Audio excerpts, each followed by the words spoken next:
Yo! Yayo Talk Show! Dreamin'! Don't give it up, Molly. Dreamin'! Don't give it up, Marco. Dreamin'! Don't give it up, Kdin. Dreamin'!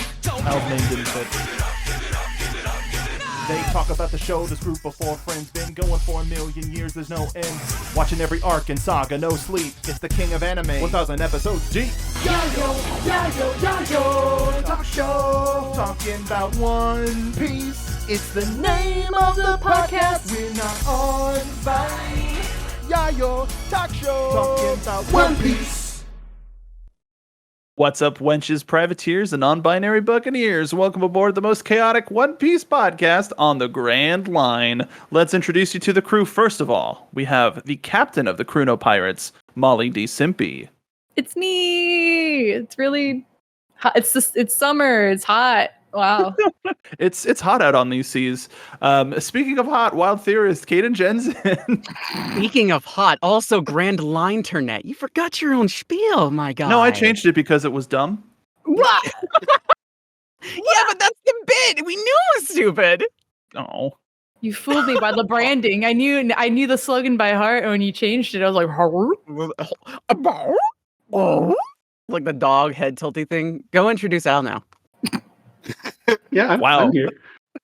Ladies and gentlemen, the resident laugh doctor, Al McClellan. I attended as well. At least the silence wasn't there that time. I appreciate that. Oh my God. I was trying to hold in a God. laugh because it was just like, maybe are we doing silence again? no, I couldn't. I couldn't after that. They could introduce Al. Okay, I'm here as well. Especially after the second time when it did happen, I'm trying to anticipate and cut through any single time so that there isn't one, and failed miserably. Oh, come I'm on, Brave that's- Warrior of the Sea, the internet's Mark B. Donegal. Welcome aboard, everybody. So we've had some time. The benefit of like releasing episodes every 2 weeks sort of gives us this thing of like, we've got enough in the can. We no longer have things in the can, and and we're back. This is a pretty long break for us, but at the same time, Kdin, you went on a goddamn tear, and there was just this weekend where you were like, I will not be stopped. We had a 3-day weekend, and I'm burned through a lot. What episode are you currently on? Welcome to the new world, baby. I'm at 522. Yes. Oh my God. Yeah. Waking up to just like paragraphs of Hundreds of of messages. it's just so much, and being A like, wall of text. wait a minute, I should have some sort of an advantage being like time ahead, but that's only for mortal beings like you and me that actually sleep. But whereas Kdin actually, like, legitimately, when I caught up with One Piece back in college X amount of years ago, I did the same thing around the same area of One Piece where it just it gets its hooks in you and you can't help but just keep going. It becomes go time. Exactly. There is something where you hit the turbo button, Dominic Toretto makes you your family, and then you just blast off into space. Why you gotta Fast and the Furious this? Why you gotta do that to me? It's found family. A reference It's we about all family. know. It's Fast and the Furious equals One Piece. It's the same thing. But with all of that, I don't know if that's true. so one of the things that we do if you're new to the show is at the end, after we recap everything that we did, we jump ahead to where Kdin is in her catch up, quote unquote. And we get some theories, which is where her wild theorist tag comes in. And I am very excited because it's gotten to a point. I'm so fucking afraid. Exactly. It's getting to the point where you're starting to share similar things with us because your understanding of the world is like all water is right. It's right. We're raising all boats. The water level is rising, and we're all going to be on an even playing field soon enough. I can't even be mad because I asked Kdin to get to where my husband is. You told me. You kept And she saying. did. You Yeah. literally kept saying. It's like Kdin, you need to watch X amount of episodes. And you were just like, it's like 20 episodes. It's like 20 episodes. I'm like, okay, Yep. 20 episodes shouldn't be too bad. I'm going to start watching on this 3-day weekend that we have. So I'm going to do that. Yeah. And I watched 120 episodes. She did it. She just didn't slow down once she met him. And my time was very short. It was like a little footnote. I thought I was going to have Like a full couple weeks of it? control. Yeah, like a full control of the Discord. Like it was my time. No. Hey, by the way, his name's Marco anyway. Yeah, it was basically that. Went by so fast. Here's Molly's husband. Okay, bye. There's so many things happening that Kdin wasn't even reacting to. And we were like, where is she? Did she just not care about Seriously. this thing? This huge thing we were waiting for her to react to? She just didn't react to? Here's the thing. I kind of got into this thing. It was like, the mindless repetitive task thing where you were just kind of like on that like timer of like, I am doing the thing consistently. Because we've talked about this before. There's 12 minutes of actual episode of One Piece in the 25-minute episode of One Piece. So I was timing my stops specifically right on the title card every single time. And the moment it went to be continued, I was already on the next episode and already at that next like intro title card. It was like just wildly fast. So I got through a lot. When we get to that episode and when we record, I'm going to take back my time. I'm taking back my time. We're going to discuss the things I wanted to discuss when it's time to record. I'm going to take... Can we just have a mini episode that is just like Molly talks about her husband? No, we're going to have a 3-hour episode about what I want to talk about. And it's going to be all crucial things to that arc. And we'll Crucial. You're going to be sitting there. You're going to be sitting there and you're going to be super engaged. Gonna be eating my Hawaiian pizza. Mm-hmm. Yep. Order it from... Only if Al and I get a Buggy Boys episode. Oh, absolutely. I would. Moving on. Yes. Please. That's verbal contract, ready to go. Yep. Signed, sealed, delivered. Before we move on to our topic of the day, we want to thank everybody who's been rating us on iTunes. We have a fair amount of ratings and a couple of actual reviews. And if you leave us a review, we're going to read it on air because we appreciate you that much. It also helps people find the show. So if people are looking for One Piece on the iTunes store, the more reviews and ratings that there are, the easier it is for people to find it. Oh, also, if you are in an international iTunes store, we can't see those reviews. So if you leave a review, screenshot it, tweet at us at Yayo Talk Show so that we can see it and read it on air. But for today's episode, we wanted to thank Mike Byerly. So much fun! 5 stars. I love hearing this group discuss the show and getting the thoughts of both new and old fans. But best of all is hearing how Kdin uses her knowledge of storytelling to logic her way to some amazing predictions. This quickly became my favorite podcast. Thank you so much, Mike. We really that's so kind of you. We really appreciate that. That's nice. That's really nice. So sweet. So sweet. That's Thank amazing. you. You're all of our favorites, Mike. Oh, Respectfully. buddy. And also all of the people that have left us reviews anyway already. But thank you so much. Thank you so much for leaving us a review. We highly appreciate it. And if you leave us a review, we'll read it on a future episode. But for today's episode, we're taking like the smallest first steps into one of the most emotionally devastating arcs in One Piece history so far, which is FOXY Games. The FOXY Games. Beat me to it. Which is Water 7, which is literally the calm before the storm of Agua Laguna. That was a joke. But in order to like get us that, we're not going to talk about the whole thing today. We're just sort of gonna get up to some of the worst of it. We're gonna live in this area of Water 7 for a little bit before we talk about the really sad stuff. Even though there is some really sad stuff in this arc. We're just dipping our toes. Dipping our toes In the Water 7. into the water train. You thought this part will be sad? Just kidding. Oda was just getting ready for you to be more sad. He was testing the waters. Like it was starting with the FOXY Games and then going on to the first bits of Water 7 is like Lord. okay, here's a little bit of funny. because it's gonna get rough, and then it gets a little rough, and you go, okay, that must have been the worst part of it, and then he just shifts to 11, and we get some of the saddest. Would you stuff like to in the be world. emotionally devastated? Here's Oh my some stupid God. jokes first, and here's a joke gag character, and we're gonna set it up that everything's gonna be super silly and giggly and everything like that. And then I'm gonna take a And- knife, and here's the Oh knife. God. Here it comes, just like slowly. Foxy, dude. And you think it's just one knife, but then another knife comes out, and it's like, ha ha! And there's a second knife. It's a bigger knife.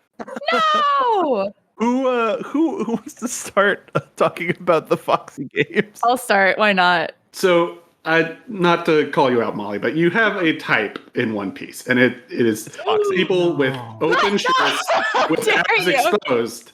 And if everyone looks at a picture of Foxy right now, he's got an open shirt with abs exposed. Anyway, continue, Molly.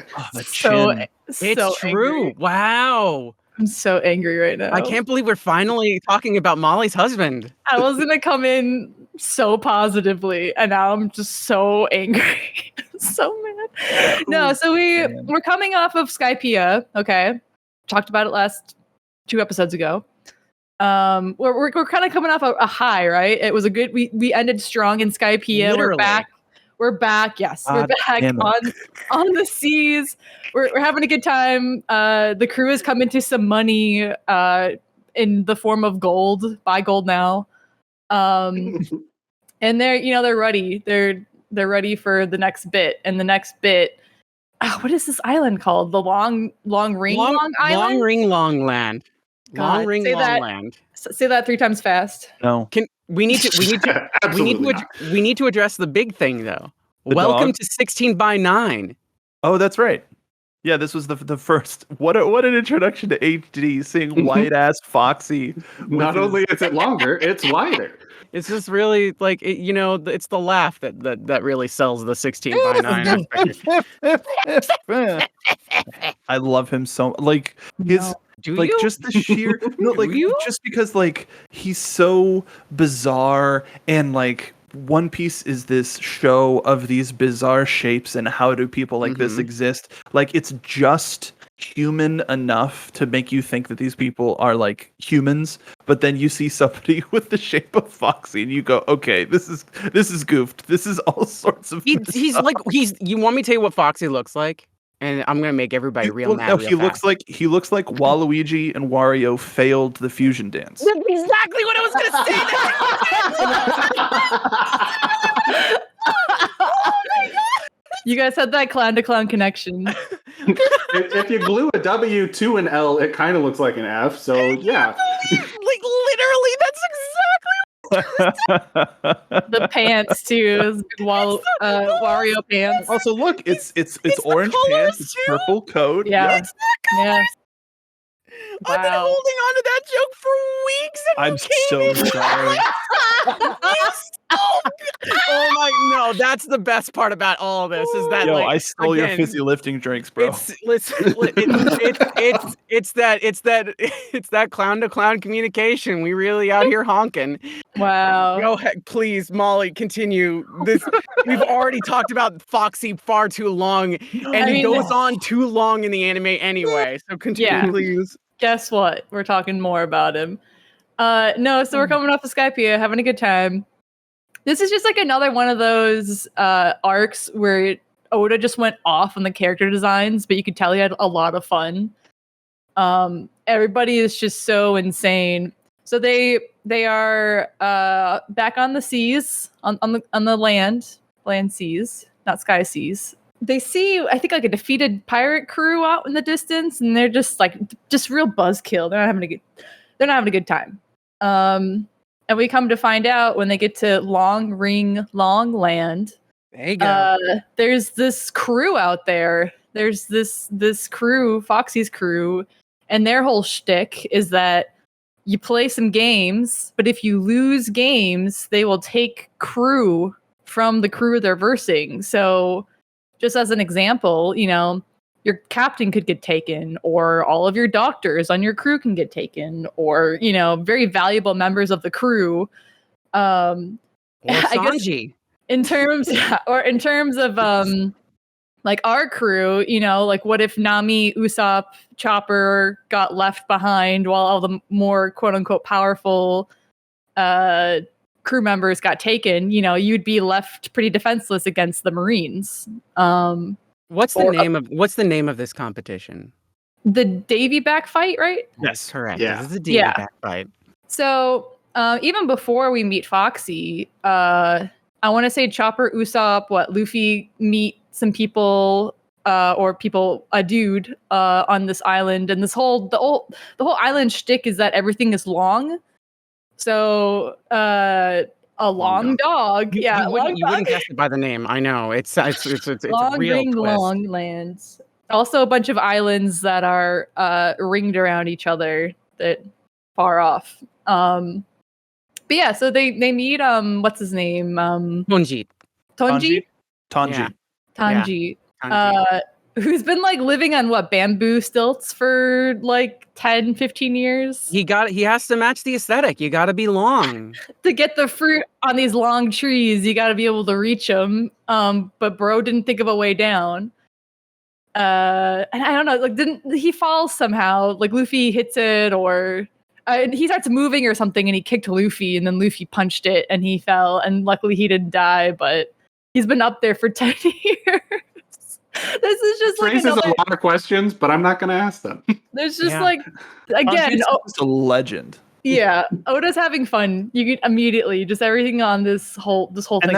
And that's one of the reasons why I like Foxy as an antagonist, is because he Is seems he an like antagonist though? He's just kind of a dude. but he still is antagonizing the crew. But Yeah. he's like a he's a less serious threat. And I know this is going to sound weird, a less serious threat than Buggy. Like if Buggy was just clowning, I didn't mean to do that. But if it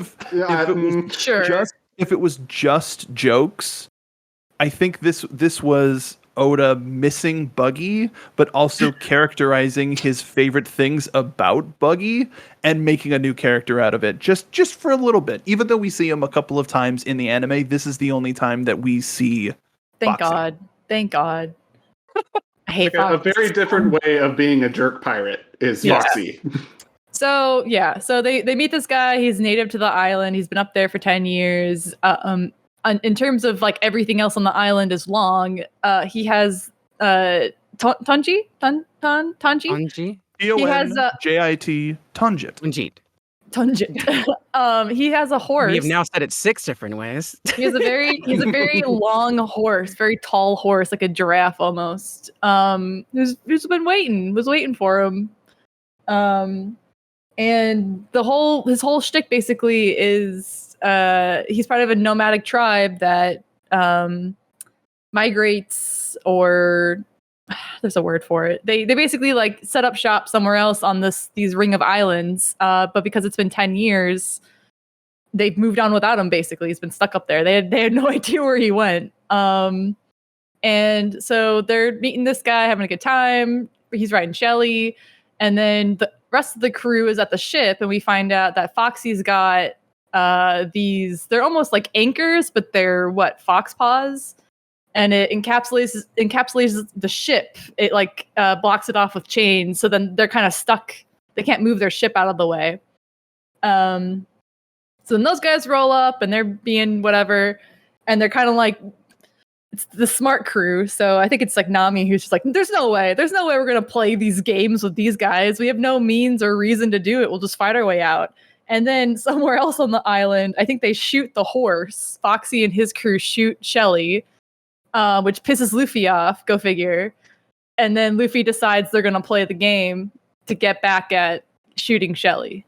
So I wanna bring this up because it's one of the very rare times that this actually happens.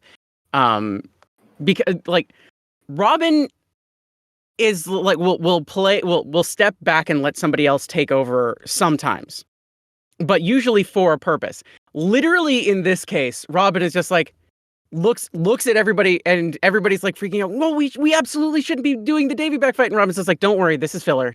None of this matters. Literally looks at Nami. So it's like, don't worry, this is filler. Nothing matters. And Nami's just like, what are you talking about? What's filler? It's like, don't worry, this is filler. Robin's like, Winks at we camera. just fought a god. We just fought God or a god. Are you going to compare Foxy to that? No, We're this is filler. gonna be fine. This is filler. We haven't even started this yet. This is just the animators and Oda having a little bit of fun with some goofy animation and a weirdo character. Literally, don't worry about anything. I'm gonna go over here and have some tea. Call me when you're done. This was real though. This was very real, but it was also just like the Very, very real. Very having real. The this is stakes the were high. this is the palate cleanser between the two epic fights. This is a palate cleanser between Skypiea and This is the a way next. for the Straw Hats to sort of flex and show what sort of holes in their strategy exist and how they can improve upon them before the next big fight. And we've had Robin for a little bit now, but there's still not really. We're still kind of in the same boat as we were when Robin first showed up. We know a little bit, like even just like Skypiea was long for us, but it was like 2 weeks for them, maybe. But it was also just like so much of what we learned about Robin. She was alone. Like the Straw Hats weren't there to They observe didn't learn her. nothing. Yeah, exactly. So this is kind of like this whole mini arc, whatever you want to call it. It's kind of like, the first day of school, and you got to do all that, join up with people and learn things about them type. It's more of a way of getting to know everybody, and then also seeing how easy it is for their crew to fall apart as well. I mean, Sanji and Zoro are not best friends by any means. There are definitely weaker people on the crew that Luffy's kind of coasting them through. This is kind of like brings all of those frustrations to light. That's what this is. Also, that's exactly what this crew like leans on, puts pressure on, is the weaknesses of crews so that they can gain advantage of people for their crew. And I mentioned this in the chat last night, but in the manga, it's a comedy of threes. There's 3 different challenges during the Foxy games that are. It's a race. The first one's a race. The second one is like a soccer game type thing, and the third one is a boxing match. A quote unquote soccer game. Yeah, I mean, I don't know what else you'd call it, but Kdin, how many challenges were in the anime? Oh my gosh. They added like 4 episodes. I don't know why. There was like 4. They did what? They did the one lap around the thing with the boat race. That's canon. They did the ball game. It's like kind of like football. Yeah. Soccer. That's canon. And then they did a race around the ring on roller skates. That's not canon. And then which Luffy wins that. Okay. And then they did dodgeball. That's not canon. And then I think it was the Foxy boxing. Oh, No, there was one more. I think it was the eating contest. What? Was there red light, green light? Man, well, no, there was that, and then there was like the last thing they did, which was the fight, like the straight up just fight. Yeah, I'm looking at it now. It says donut race, groggy ring, roller race, pirate dodgeball, red light, green light, and combat. I didn't remember. Combat was the Foxy boxing. 1, 2, Okay. 3, 4, 5, 6. God. All I remember is just like it was just like oh no, we lost Chopper. Okay, we got Chopper back. Yeah, So- we lost Robin. Yeah. So And then Chopper is gone again. in the manga, it's just the comedy of threes. It's a race around the island, which is Usopp, Nami, and Robin in their boat, and it's the shark. God, what's her name? The one woman on Foxy's crew. Like, Um, I actually like her. Yeah, she was cool. Portia. she reminds me of one of my friends. And then one of the guys, I think it's what's his name? Monkey. One of the monkeys. But yeah, so it's basically them Amber. versing Nami, Usopp, and Robin. And they actually You know, as far as like they're putting pressure on the crew to be like, Luffy can't save you now, they do a really good job. And the only reason they don't win is because Foxy uses his devil fruit, which is Slow beam. Right. The stupid slow fruit. it's just if you're looking at Foxy, Looking at him? audience, if you're looking at Foxy and you Okay, had to what do I guess what this guy's devil fruit was, Something about his nose. would you guess the slow beam fruit, whatever? I mean, you don't have to have the aesthetic of the fruit to actually like use the darn thing. I mean, it's not like Robin's out there with like a bunch of flowers around her at all times. It's like I mean, like okay. Here's the thing. No, she isn't. But however, for the additiveness of the background image, it's like, let's add it in the background. It's like, but you know it's not there. That's not really there. That's just the anime sparkle Desu moment where it's just like everything turns pink and floaty. It's like that doesn't happen. She's just imagining that happening in her head in it's like every shoujo protagonist is just like the sparkle bubble thing in the background. It's like that's not real. You're just staring at the person you're crushing on. That is not real. Everybody else is just looking at you like you're a weirdo.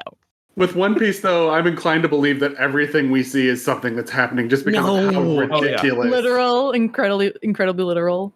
He's got the slow beam. Yeah, no me. So yeah, they were about to win. They did I'll say it, a damn fine job by themselves. It was a good race for Nami, the navigator, to figure out ocean currents and all that. It was actually like a place for them to shine. And then at the very last second, while they were about to win, They cheated. The whole thing was them just cheating. And then and they just lean into it. They're just like, yeah, we've been doing it this whole time, but we're just really gonna. But like, of course they did. It's his game. It's his rep. He's making the rules up as they go along. Like, yeah. It's just another one of those funny things where Robin is very aware of who Foxy is and has heard about Foxy's games and could have just given them like a little bit of a heads up that like, oh yeah, they're definitely going to cheat. But she doesn't care because she looked into the camera and said, don't worry, everyone, this is just filler. Robin's checked out. Robin is checked out. Robin doesn't care. Robin's just like, call me when we get to the next arc because we're not even. While they're out on the boat racing, Robin's out there with like a glass of Chardonnay reading her book club book. It's the summer lake house. She's checked out. So the crew loses the very first game and they pick Chopper. So Chopper is now not part of the Straw Hat. No longer doctoring. Right, but they don't really know that he's doctoring. They're just like, he's cute. We like they think he's a pet. He's adorable. So going on from losing Chopper, they start the next round, which is round 2. It's the groggy ring. It's sort of like soccer, kind of. And again, you know, the Foxy Pirates, they're cheating, as they do. An important note about this game is that a person is the ball. Yes, a person is the ball. A person is a stand-in for the ball, and it's Sanji and Zoro who are on a team together versus these group of giants. And of course, Sanji and Zoro are just bickering back and forth. And guess what? Sanji and Zoro, they're great. They win. And Luffy's just like, I choose Sanji's horse. It's like, what? So Chopper is still a part of the Foxy Pirates. Going with the anime. And then there's 4 episodes of shenanigans that don't matter. I'm just going to say they don't matter at all, period. Then they go through, it's just 4 very fun, silly, goofy other games. And then it circles all the way back around. And it's just like, okay, cool. Let's have a fight. And then they have a fight. And guess what? It's done. It's over. Foxy loses because Luffy is the best at fighting. The one thing that Luffy will never lose at, winks into camera, is the fighting. And he does fine. So Luffy manages to finally beat Foxy. Foxy uses his slow power on himself, and then Luffy punches him, and nothing happens for a second, but then he just slowly reacts to the punch. Right. It's goofy, it's fun, it's silly. And then after that, they're back on the ocean. Except for there's more filler. They do this whole ocean dream thing where everybody forgets everything. Wait, what? Yep, there's a whole filler arc. Yeah, we arc. talked about that back when Kdin was watching it. Yep, there's a whole filler arc where everybody forgets everything about who they are, and they have to relearn who they are, and they start talking about like this is the first time we see reanimated some slightly updated designs for people like Arlong, because it's like they start talking about Arlong again. It's like, well, let's redraw him so that he looks nicer instead of cutting back to a flashback. And it was fine. It was funny. And then Foxy comes back for 2 episodes because Foxy loses his entire things. And it's just Foxy, Hamburg, and Portia who are together, and they lost everything. And they go back, and then Luffy helps the Foxy Pirates get their stuff back, and then Luffy gets betrayed by Foxy, but then everything ends up fine. Okay, cool. And then we circle all the way back around, and we're back on Long Ring Long Land. God, so weird. And Admiral Aokiji shows up for the first time ever. It's my turn. Somebody else, please take over. Me. So in the manga, they win Chopper back. Luffy fights, they win. Instead of picking anybody on the crew, because that crew is just bad vibes. Doesn't matter who they are. Everybody in that crew's got bad vibes. Luffy doesn't want any of them on his crew, so instead he takes their flag and he replaces it with a flag that Luffy drew, which, in terms of the things that could have happened, is probably one of the more nicer things that happened. But the insult is still there just because of Luffy's drawing of their pirate flag is so jokey that they're like, curse you, how could you? If we remember the drawing that's on Laboon's face, he's not great at it. Yeah. This is why Usopp did it.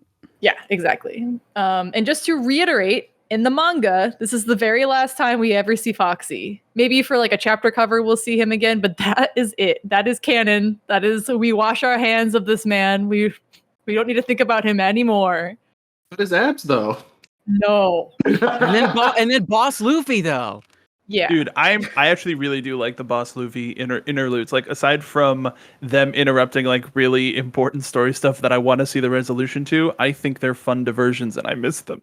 They are incredibly fun, except for they're always at the zenith of something. And Exactly. It's a bad placement, but really fun idea. It's so interesting to hear so much filler that happened in the anime during all of this. But yeah, so they win. Luffy was fighting for, Tanji and Shelly, and that gets revealed to the rest of the crew as to why they were playing the game in the first place. And we meet this guy. In terms of anybody we meet in One Piece, this guy's a real freak. I'll say it. He's the freak of the week. New segment here on Yayo Talk Show, Freak of the Week. This is the freak of the week. I don't like this guy's vibes at all. He's got bad vibes. You know why he's got bad vibes? This guy is a Marine. And he's a Marine. He's not only that, he's an admiral of the Marines. Oh, no. This is the first time we meet an admiral, right? We've met Smoker, but he ain't that. He's like lower. Not even close. He's not even close to admiral. Bro, he's not even close. Yeah, but he's cool, and I like him. Oh, I don't. Sorry, that was too real. That was too real. Sorry. Wow. Good F, Smokey. No judgment. I just don't. I mean, I get it, but also be better, man. One of the few characters that I have a statue of. What? You know what? I don't know it's where fine. it is, though. I don't know where it is, though. You know what? It's fine. I knew you guys would buy Buggy statues if you could. Goddamn right, I I would. knew you would. Gonna need to focus on that. But yeah, so we meet. Time. I was waiting for the honk. I knew it was gonna happen. So yeah, this is Aokiji. Aokiji. Yeah. Aokiji. Another person who it's up to me to pronounce. You can just say it's General. Kdin, please take over. Yeah.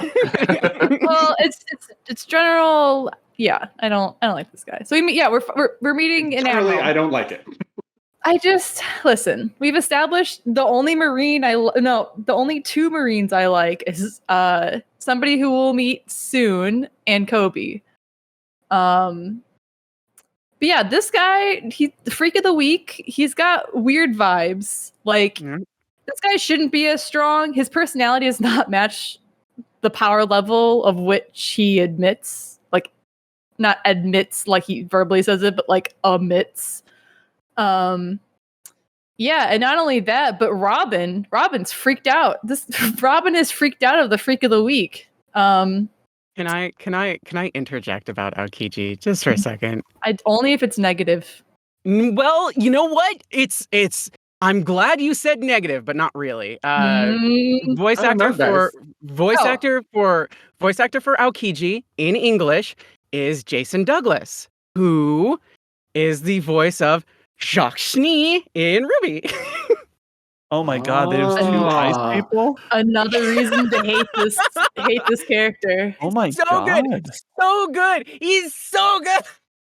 Iceman. I was about to make the really dumb joke of he seems really cool, and it Ooh. applies twice. Yeah. Wow. The cool man. Also, Beerus in Dragon Ball, my and God. also Krieg in Borderlands. He does it all. He does it all.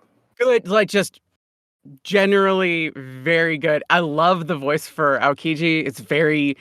I hate to make it a pun, but it's very chill and very nonchalant, and I like it. I mean, that's just on brand. Then. Polite That's great. boo. But if you listen to Aokiji in English and then you listen to Jacques Schnee, you'd just be like, "What? Same person? Nani?" Go ahead. Sorry. So yeah, this guy. I mean, if you guys didn't get all of the jokes we just made, he has a devil fruit, and the devil fruit is the Haye no Mi. Hiei. Yeah, Yeah. Ice, baby. God dang it.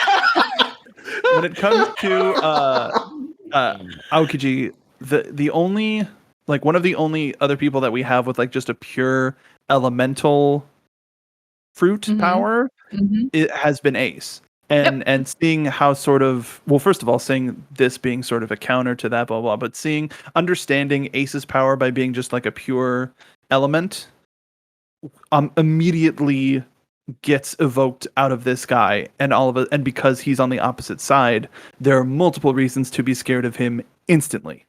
Yeah, guy's got bad vibes. Yeah, this is another one of those moments where we're seeing people are constantly warning Luffy about the power levels of this whole adventure, and they've scraped by and they've done their best so far, but this is the first time we're kind of meeting somebody at the end of that the end of the line, like the top of the pyramid of the power. But because Aokiji, we're meeting him, he's on like a day off. He's not like hunting them. He just happened to be there and was just like, oh yeah, I wanted to see what Robin was up to after Alabasta.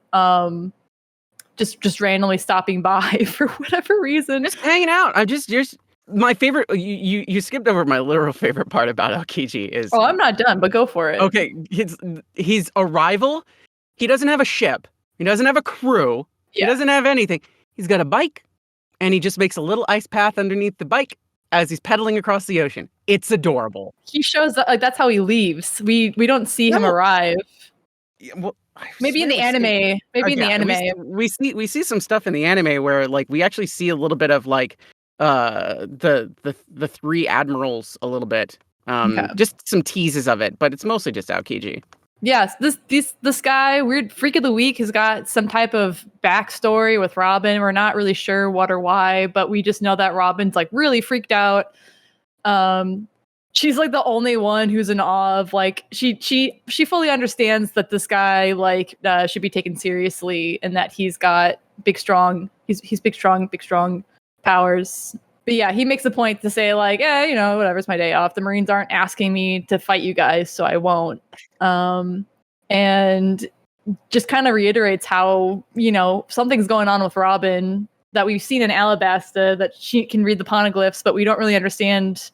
And in Skypiea too, we just don't really get what that means just yet. We just know that it's like, could be the Rosetta Stone, could be something similar to the, it's just like some type of history there. There's a gap in history that somehow Robin can read. If you're a government employee, you don't like it. And even though the guy was like, I'm just here, I'm just checking in, I'm just seeing what's going on. Bro says some stuff that really pisses Robin off, so she attacks him, which is super like, just really not, we don't really see Robin initiate stuff like this. So this is like the first time we see her just being like, no, you know what? 10 slaps. I'm getting you with my slaps. A smidge out of character for her, as far as we know. Yeah, and so he just like insta freezes her, which could be like pretty life ending, especially when he's trying to punch her while she's frozen. But luckily the crew is like right there. You know, the crew is like, we may not know Robin very well, but she's part of the crew, part of the ship, part of the crew. Gotta stand up for Robin. Nami, Chopper, and Usopp run back to the ship with Robin before he can destroy her, fully frozen. They're gonna go defrost her. Zoro and Sanji took some hits blocking an attack, so a leg is frozen, an arm is frozen. They got to go defrost that too. Luffy tells them, you know, get out of here. I'll take this guy on. And so while that's going on, they're defrosting Robin. It's just like, you know, they just defeated Foxy, all of their frustrations, all of their weaknesses that were brought to light. They're like, whatever, we know we're not infallible, but we're part of the ship, part of the crew, and we're going to stick with it. And then suddenly they're up against this powerhouse, and it kind of puts a damper on everything that just happened. So while they go and unfreeze Robin, Luffy doesn't stand a chance with Aokiji, just like immediately gets frozen. He actually wonders if Luffy knew he wouldn't win if he was just giving them time to get away. But yeah, Luffy is defeated by Aokiji. Luckily, he doesn't break Luffy though, and Sanji and Zoro go back for him, and they defrost him as well. And while this is going on, you know, Usopp's exhausted. He had a long day. All right, he's had a long day, a long week, a long month since leaving his island. And he's really going through it. He's constantly going through it. He's really feeling it. But even he is wondering how much more stronger the opponents are going to be in the adventures ahead. And he's wondering, you know, is he in the right place? You know, it's just kind of like these people are so insanely strong, and he's just Usopp. He just lies his way out of all these fights, but he's making his way so far, but like how many more times are there going to be adventures before he's just going to die? Like before they meet somebody who they can't fight their way out of. When does that stinky egg stop working? Yeah, and Zoro kind of reiterates that it doesn't really matter if Luffy lost because he got stronger fighting Aokiji. Which is, I mean, sure, Zoro, but also like things to consider. Like maybe think about it just a little longer. Like it's okay to still be like, well, yeah, Luffy's strong and he's gonna get stronger, but also maybe consider just what's in front of you just a little bit. It's that weird insight thing that Zoro shows every now and again of just like, okay, you may not know the basic cardinal directions, but somehow you have this gut instinct that's like, no, he must learn from his actions, and we see that throughout this arc and saga. I guess with Zoro too, it doesn't really matter if defeat is imminent because this guy just plans to go as far as he physically possible can go until he meets somebody he can't cut down, and then even then he's like, well, it's just death at that point. I have, you know. And that was the mentality he had with Mihawk, and that's kind of the mentality he's had since Mihawk. But that's not everybody else's mentality. It's like, good for you, Zoro, and I get it. But like, they have the end game and goal, which is always for Luffy to become the king of the pirates. But you can't become king of the pirates if you're dead. So I don't know. But yeah, that was basically Foxy's Games. Kind of at the end of Foxy's Games arc, we meet Aokiji. It's just kind of, again, another taste of the dangers yet to come, and starting to introduce more of the Marines in that capacity. And now the crew is moving on to... Anybody want to say it? I mean, we mentioned Water 7 at the top, and if anybody's listening, they're here with us. Yeah. You know, here in the ether. Wait, we're going to Water 7? Yeah, I'm done with Aokiji. Oh wow. Were you not listening? I didn't know we were going to Water 7. You also said, and that's it for the Foxy's Games. It is. That was it. The Foxy's Games. Yeah. Foxy Boxing Games. I'm going to say it pluralized because apparently in the anime, that guy just shows up all the time. Foxy's possessive. It is his gameses. These are mine's gameses. You dumbs hobbitses. Okay, when you think about it, though, it is, though. I mean, this guy did start this bullshit. According to Robin, the Davy back fight exists outside of Foxy. It's just Foxy took it and made it his own. And like, Well, the thing is the Davy back fight's supposed to be an fight, and then he's just like, sports festival. yeah, All right. it's a whole lot. It's supposed to be a Davy back fight, as in the thing of like it is supposed to be a fight, and he's just like, soccer? I guess this is like a common occurrence, though. If you listen to our last episode with the Dead End Adventure, that was a race that pre-existed Gaspado, the guy in the movie, and he apparently just took it over and was like, and now I'm gonna. It's the Gaspardo race. That movie took ideas from the show and was just like, here, let's just package this into an hour and a half and feed this to the movie going audience. If you want to hear us talk about that, go back in time. And Or just check out our watch the other podcast feed. episode that's right there. No, invent a time machine. Go back in time. Go back to the day that it was released so that our day one numbers can get a little bit of a boost. But other than yes, that, please, that. Go now. but Molly, you mentioned Usopp having sort of this crisis of self, and it's been something that we've been experiencing, and something that he's been experiencing throughout ever since leaving Syrup Village. And as we arrive to Water 7, it seems like, okay, let's restock, let's get gold converted to berries, which is like how is that not why is, for as much gold as there is, how is gold not like the standard unit of measurement? But we're not talking about that. Gold is the standard unit of measurement, but then you convert that into currency, which is, again, it's the gold standard, everybody. Welcome back to it. Terrible. Just got out of it. I thought this was a fantasy world, Kdin. Thanks, Buy gold Nixon. now. Buy gold now. Bury it Listen, in your yard. there's no gold in Fort Knox. It's all fake. Nothing's based on anything. Money is fictional. Stop doing things. Trade chickens again. Sorry. Censor, redacted. Cryptocurrency positive. No. All money is fake. Stop. Go back to trading chickens and fruit. Anyway, Water 7. That's what they Sorry, call cryptocurrency. I lost my mind again. So Sanji goes to trade some chicken and fruit for the gold.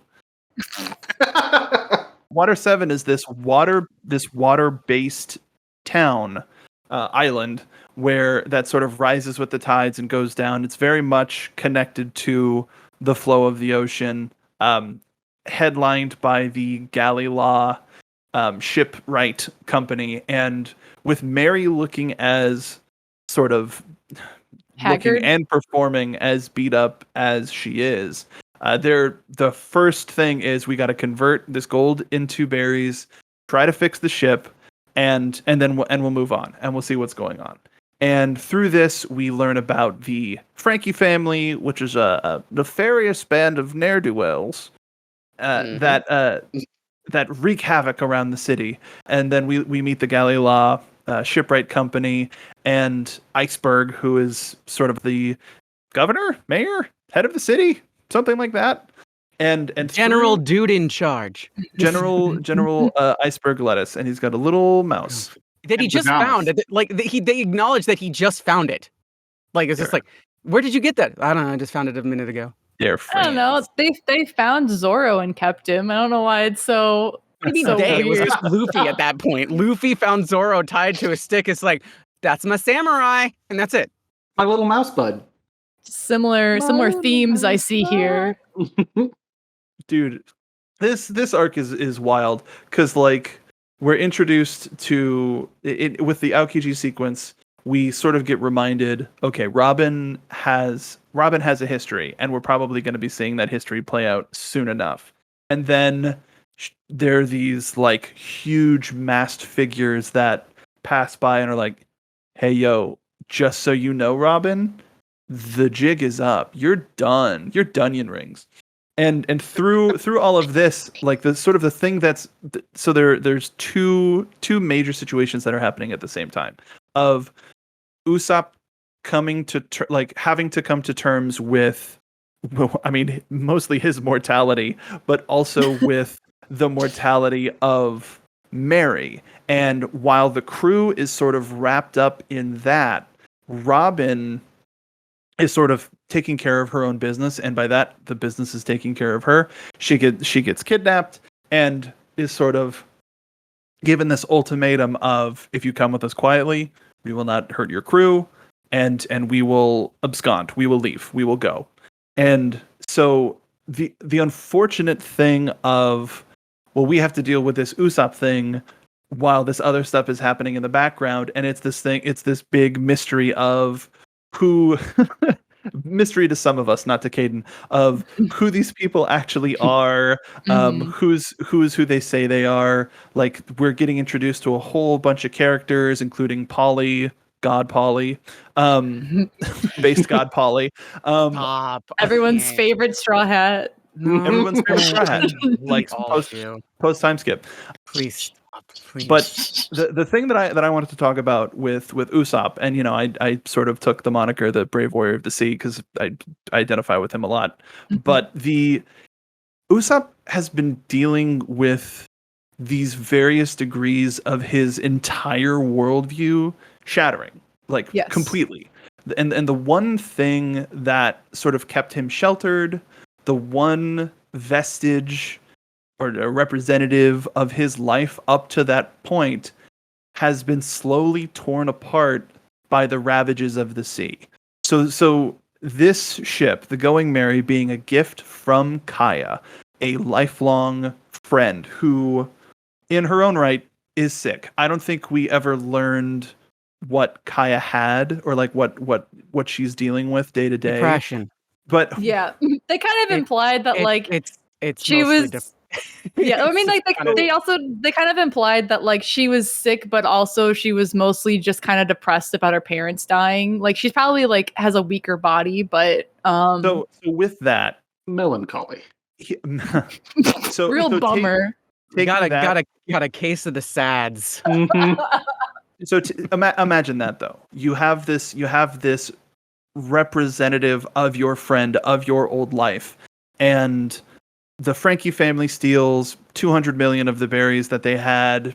Frankie F's off with it. And when Usopp wakes up after being totally decimated by the Frankie family, and he's already still dealing with his injuries from Skypiea, the thing that sobers him up, and the thing that sort of changes his conversation, because at first it was like, our captain's joking, when will he ever take things seriously, blah, blah, blah. And then Luffy says, no matter what we do, she cannot be fixed.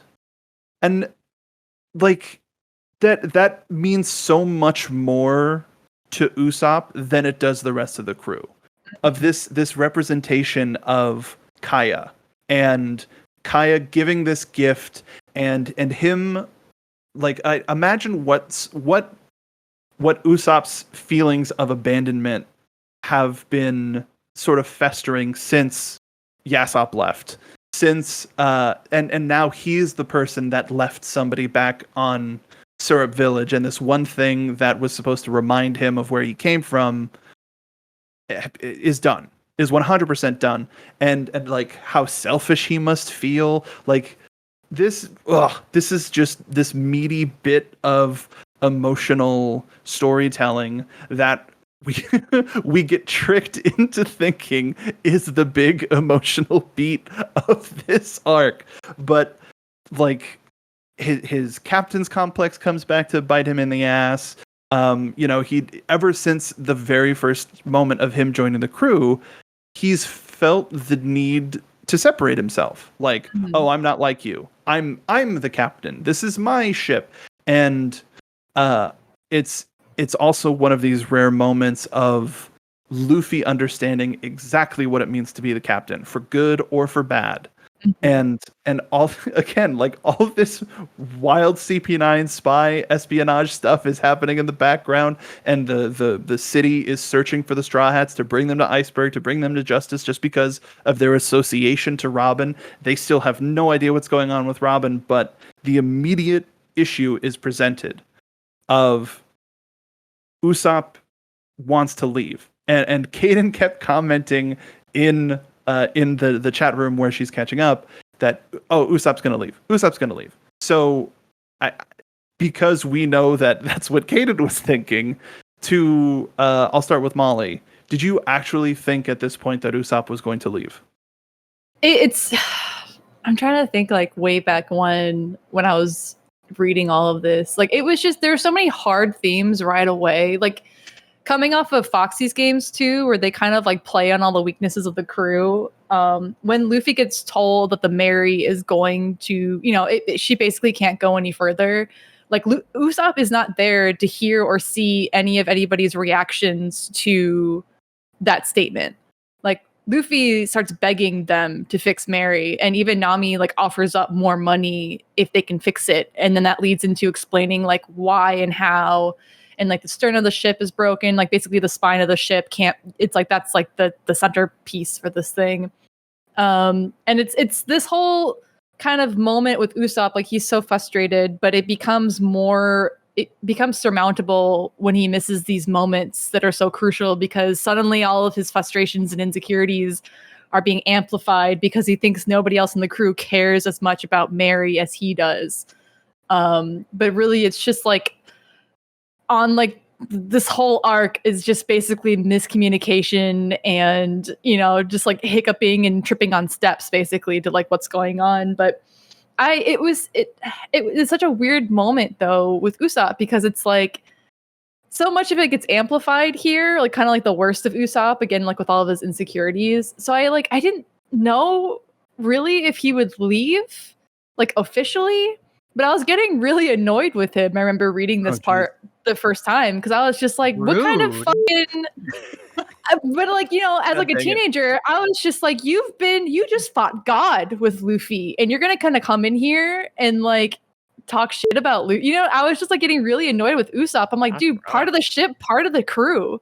Like, well, if there's no ship, is there crew? I know, but it was just like it felt like, again, like the reason why I hate Foxy's games so much is that it's kind of an arc trying to tear the crew apart at the seams. And I love everybody so much. Like I don't want to see somebody coming in for the purposes of causing conflict. That's so interesting that you say that, Molly, because of the next movie that we're going to be covering. Yes, for that specific reason. But I also find it really funny that as somebody who at least we are characterizing in the realm of the show that you're Luffy and I'm Usopp, and I'm like, oh, I can't imagine what he's going through, and you're like, screw this guy. I can't believe this guy's coming in here questioning Luffy. I can't believe he would do that. That's rough, fam. That's Al, rough. I wanted to ask On you, brand. Did you feel something similar? Did you feel like this could actually be the last thing that we see Usopp in? I mean, I guess the trope I'm used to is when two main characters have a conflict from miscommunication is that they will eventually have a confrontation, and however dramatic that confrontation is, at the end they communicate actually for the first time over the span of that. And like I thought it was going to be like, oh my god, this is so intense, and oh, okay, they figured it out, and that I'll let you go on. So that, okay, interesting that you say that. Kdin, is there anything did you have like a I'm a genius, oh no moment when when the challenge was presented by Usopp for just I challenge you to a duel? No.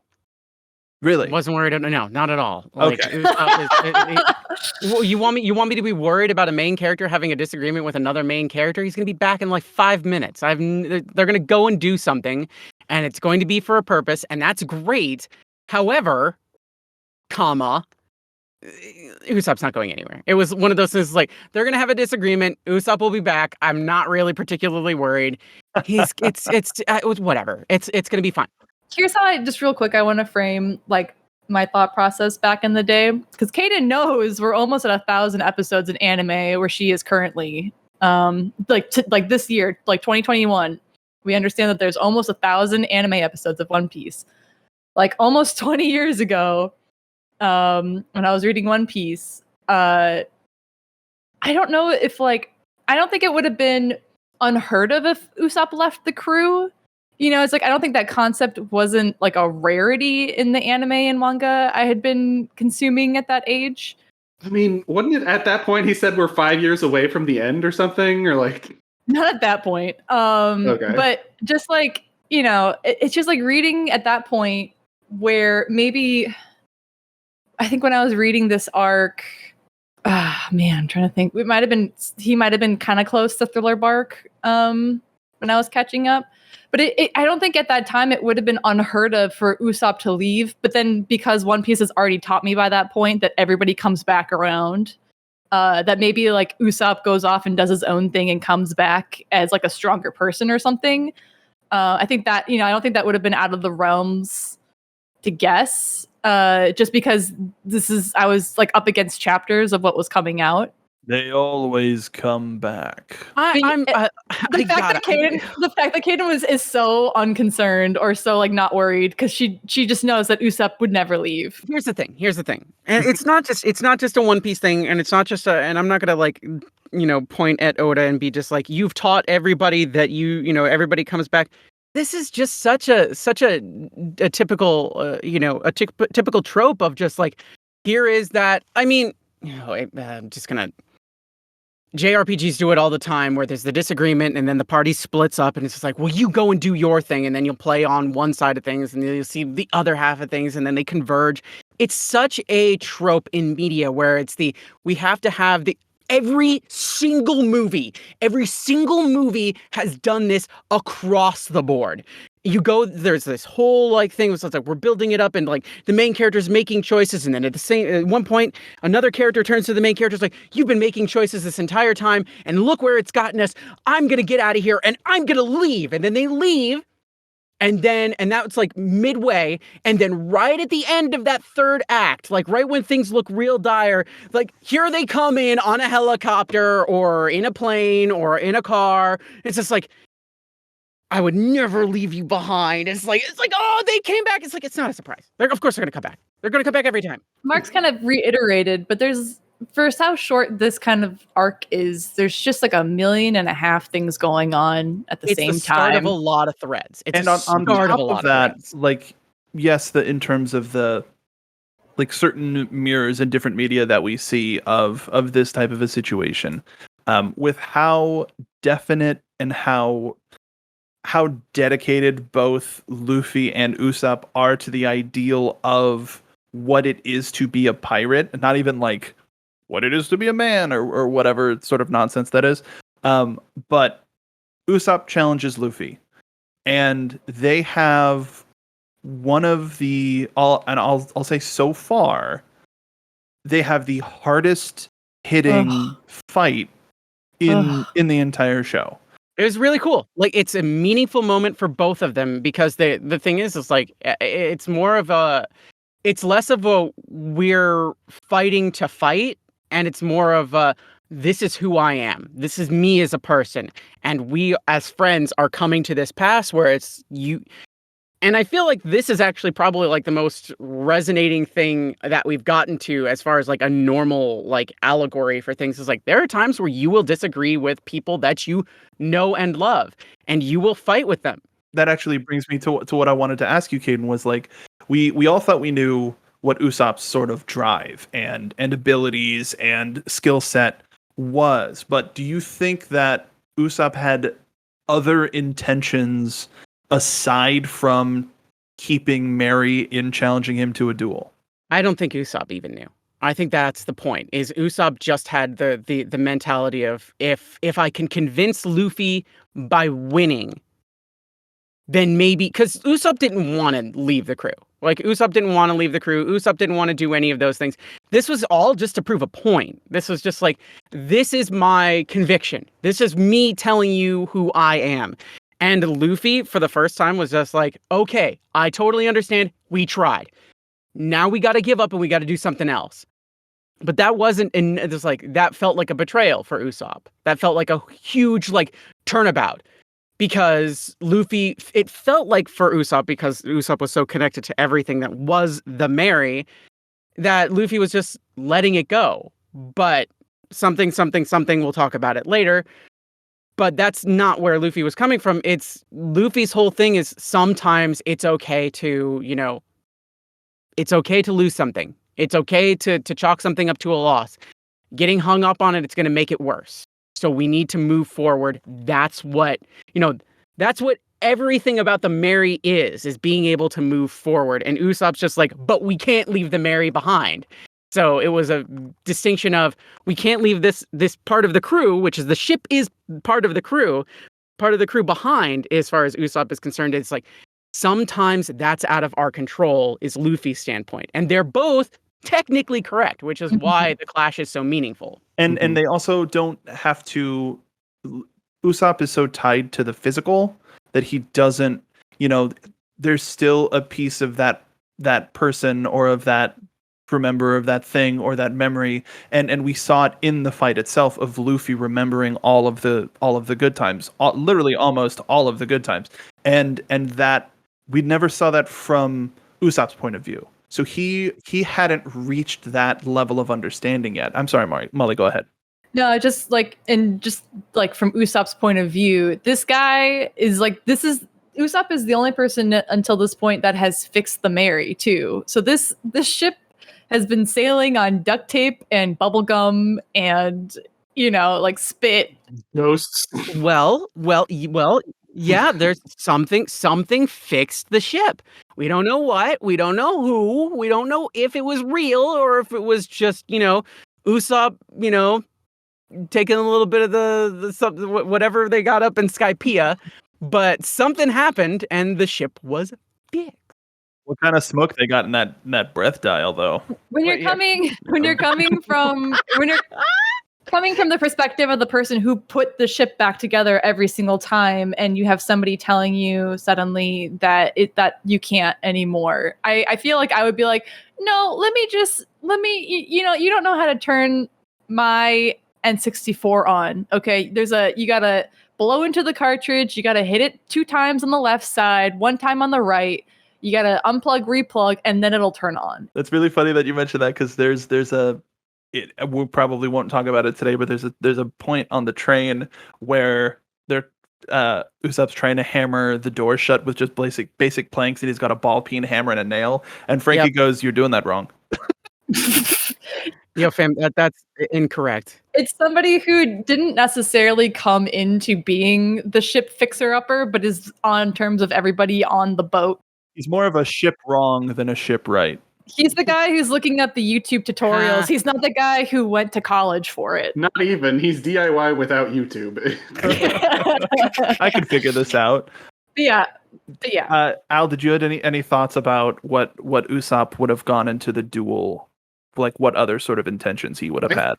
One of the interesting parts of the duel for me is just how much Usopp undersold himself going into it. Like, he sees everyone else on the crew as these monsters. Like, even Chopper, to some extent, is just like, I have nothing that compares to what these guys do. And so he challenges the trump card of the crew and actually does okay. It's like, I think he surprises himself. And like in that whole sequence of episode, or I guess it's just one whole fight in one episode, but he's like, feels like forever though. Yeah, no, it's a while, and you feel it, and he's like shivering, shaking when he's saying or doing anything. It's like at any moment I could die is his outlook. Luffy's like, the nice part about this, I guess, is like in terms of like fighting, like Luffy's not pulling punches because he knows Usopp is quote unquote weaker. Like, he is fighting him with the same amount of power as he did with God. Like, he's not gonna, in terms of like being a man, I suppose, like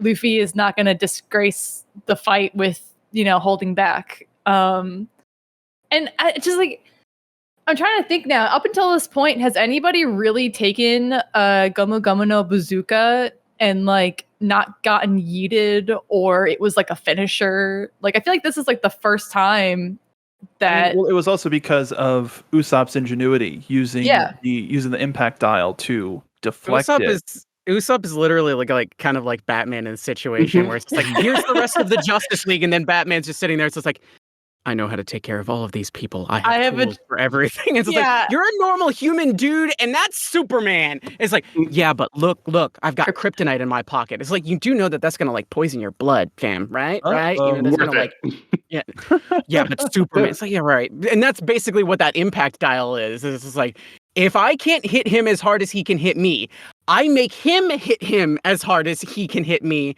But then I also get hit by it. But at least he gets hit by it. It's such like, everything is just so insane by this point, because going into this fight, Usopp is already injured from the Frankie family beating him up twice, right? Like he got beat up, and Skypiea. There's no way that he could have completely recovered from everything that he endured on Skypiea as a quote-unquote normal human being.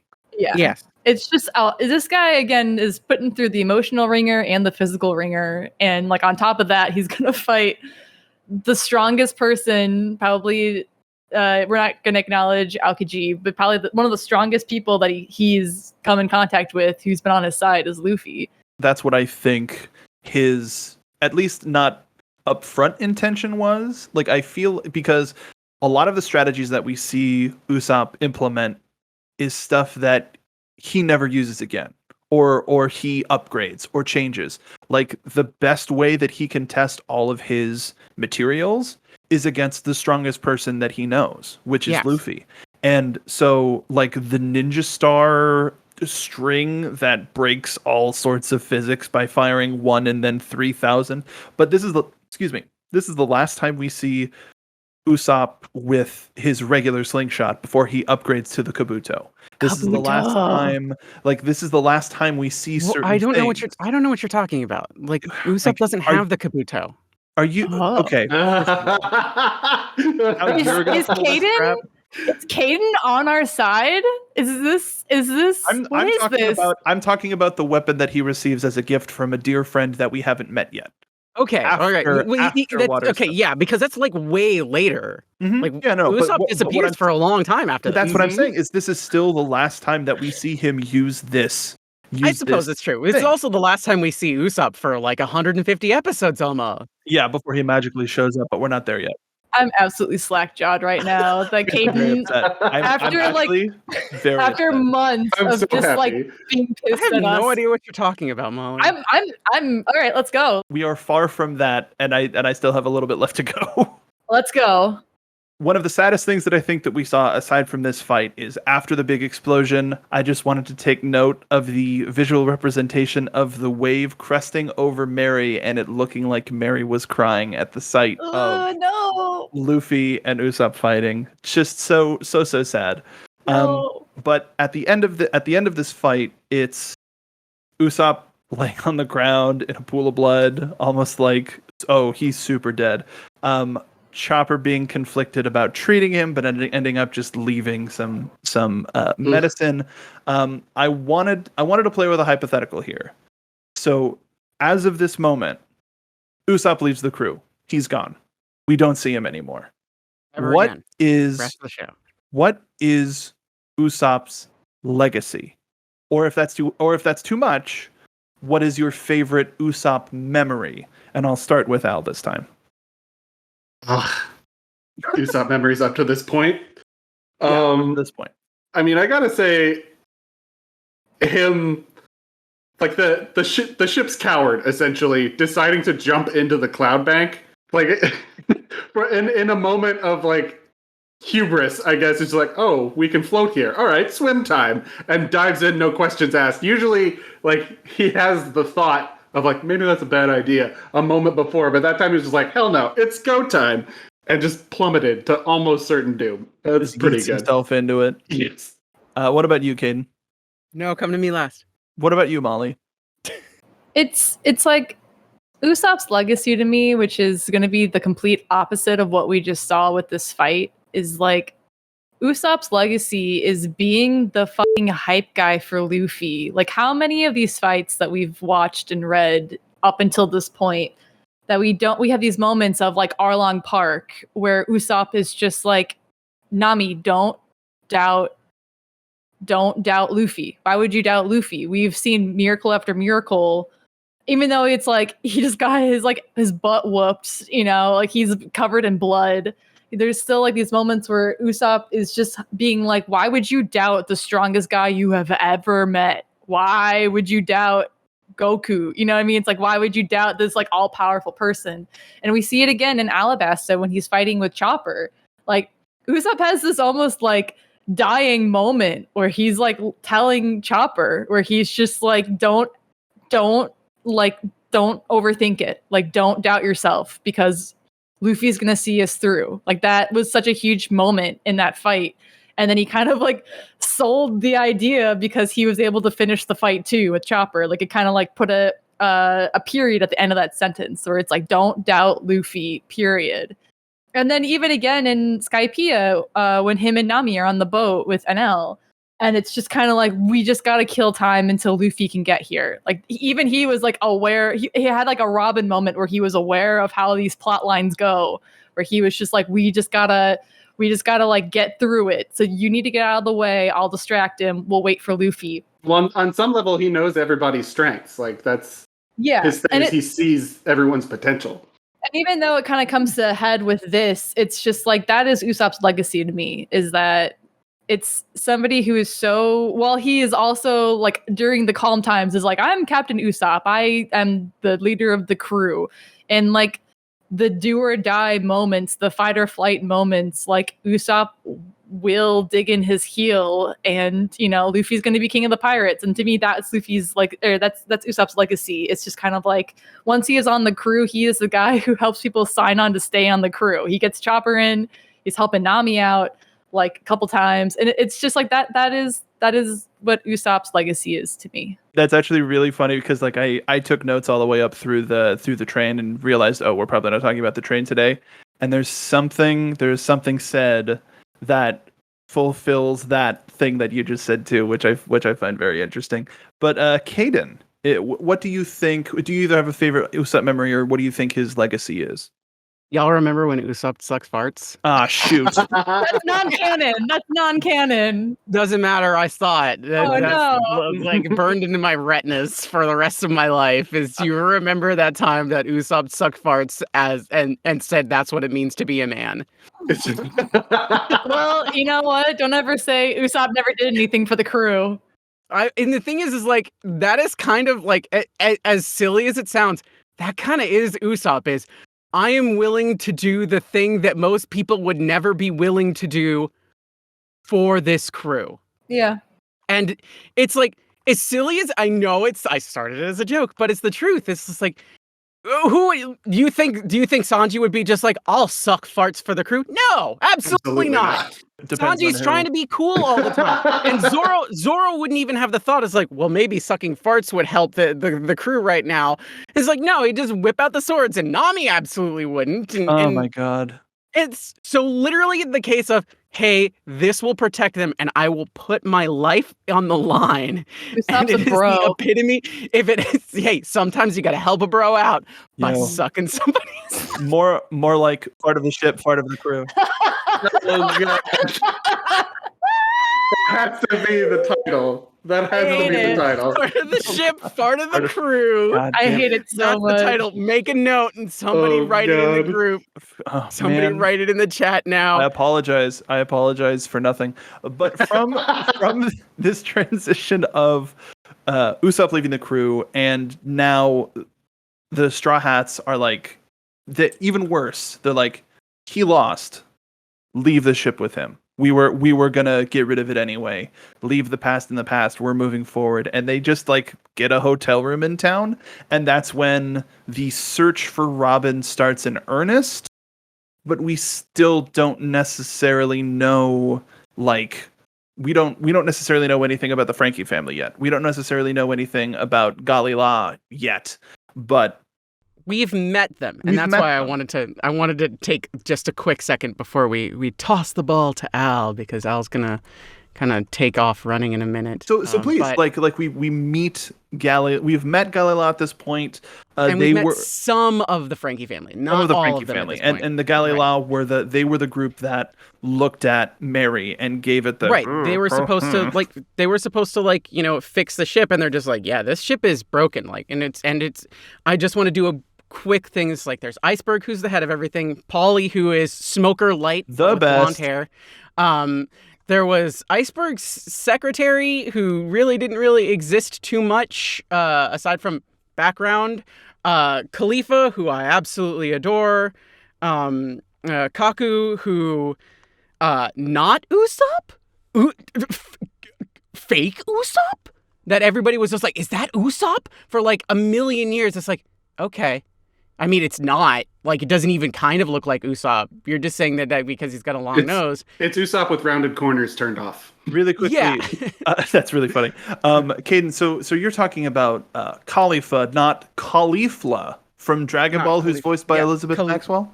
That is different characters. Okay, There's- I just wanted to be right, sure. right. I just wanted to be Yeah. sure that that's who we were talking about. Don't worry, because guess what? The next person who we're going to talk about is the next major member of Galley Law, which is Rob Lucci.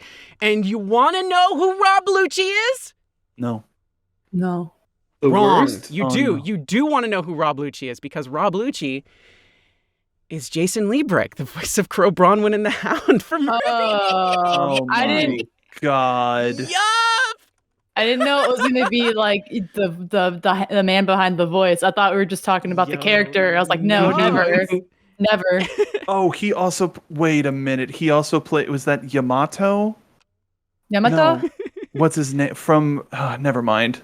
Like, oh no, my go ahead. God. No, go ahead. Go ahead. Dobby from My Hero. Okay, Dobby. Yeah.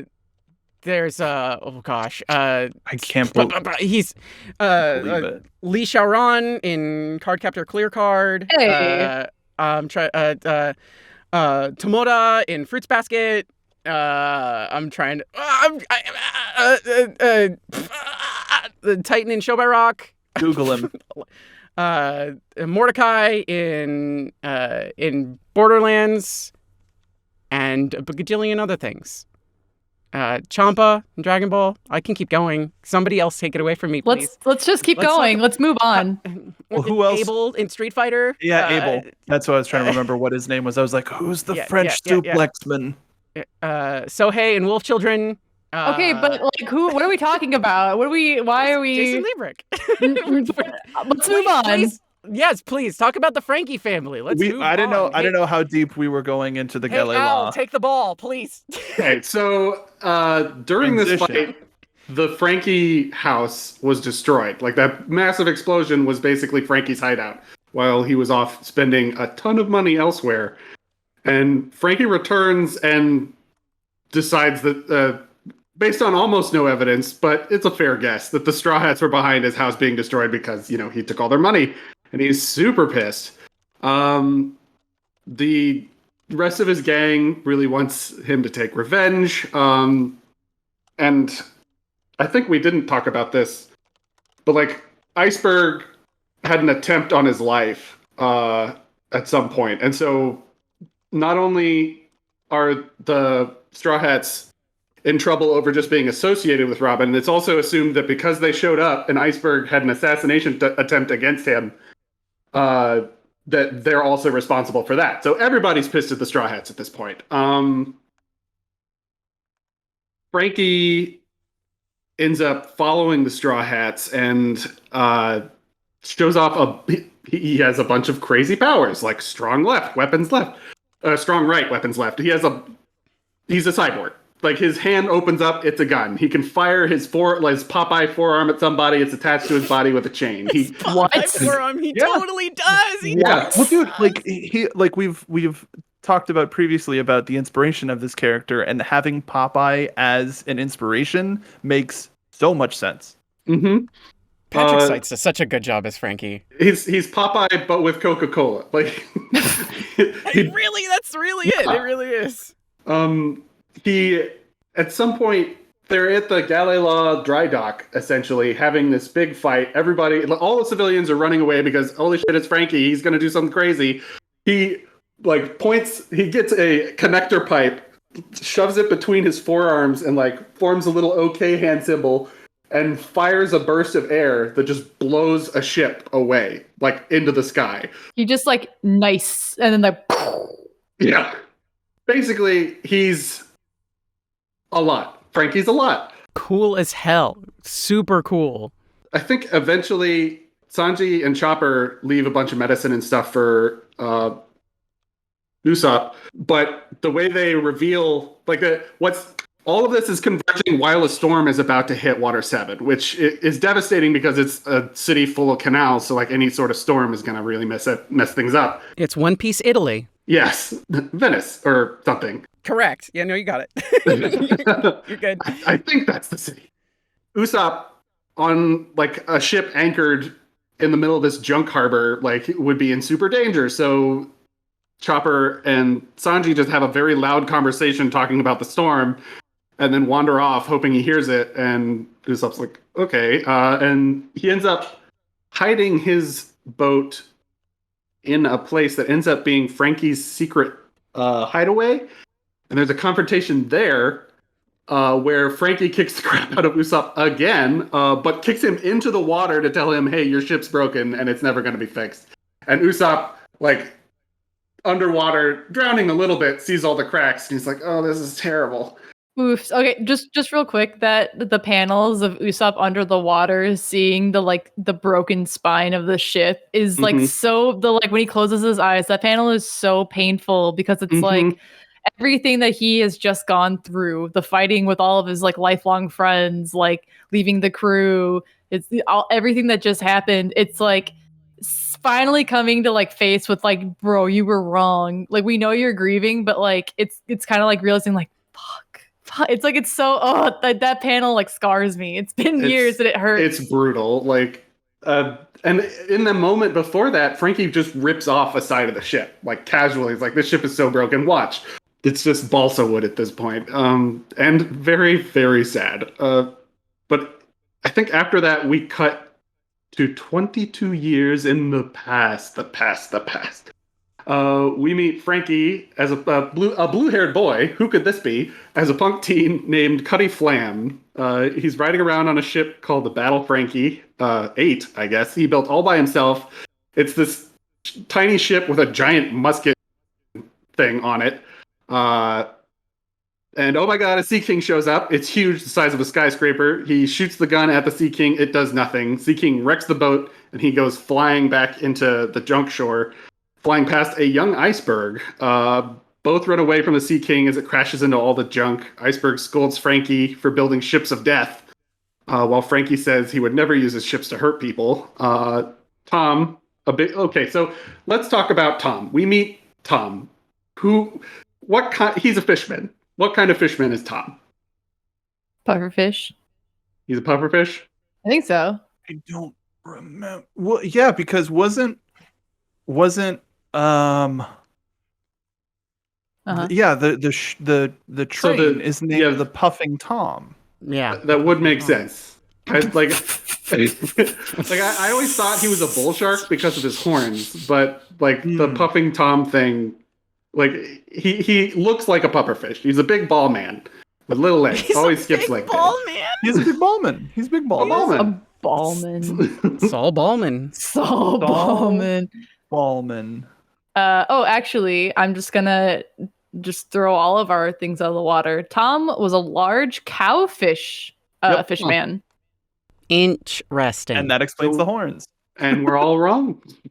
Well, excellent. Great.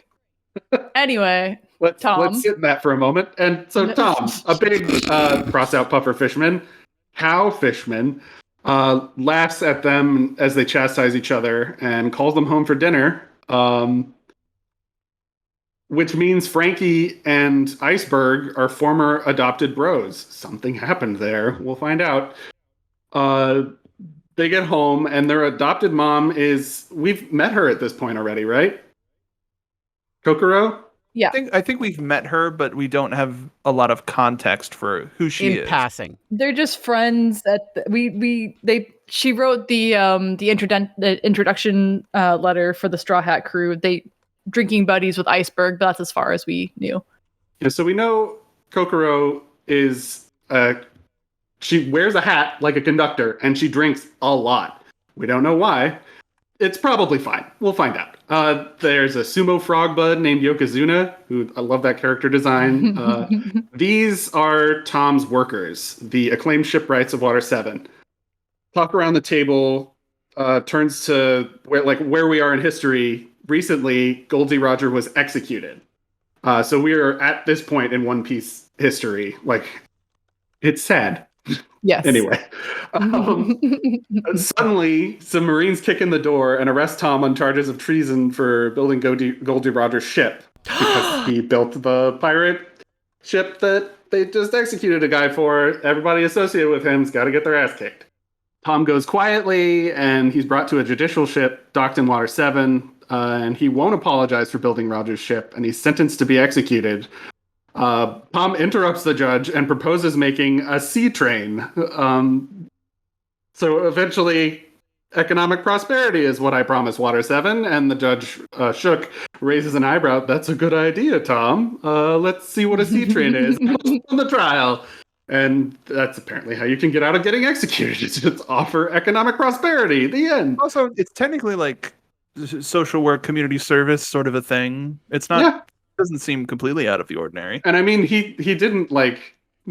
He didn't kill anybody. He just gave somebody a ship, and they killed a bunch of people. So it's like it's fair to not execute somebody who built a car for somebody who's considered a maniac, quote unquote. Yeah, but the cops, though. Yeah, the cops, though. AMAB. Years later, like we basically cut from there. What was that? Just real quick.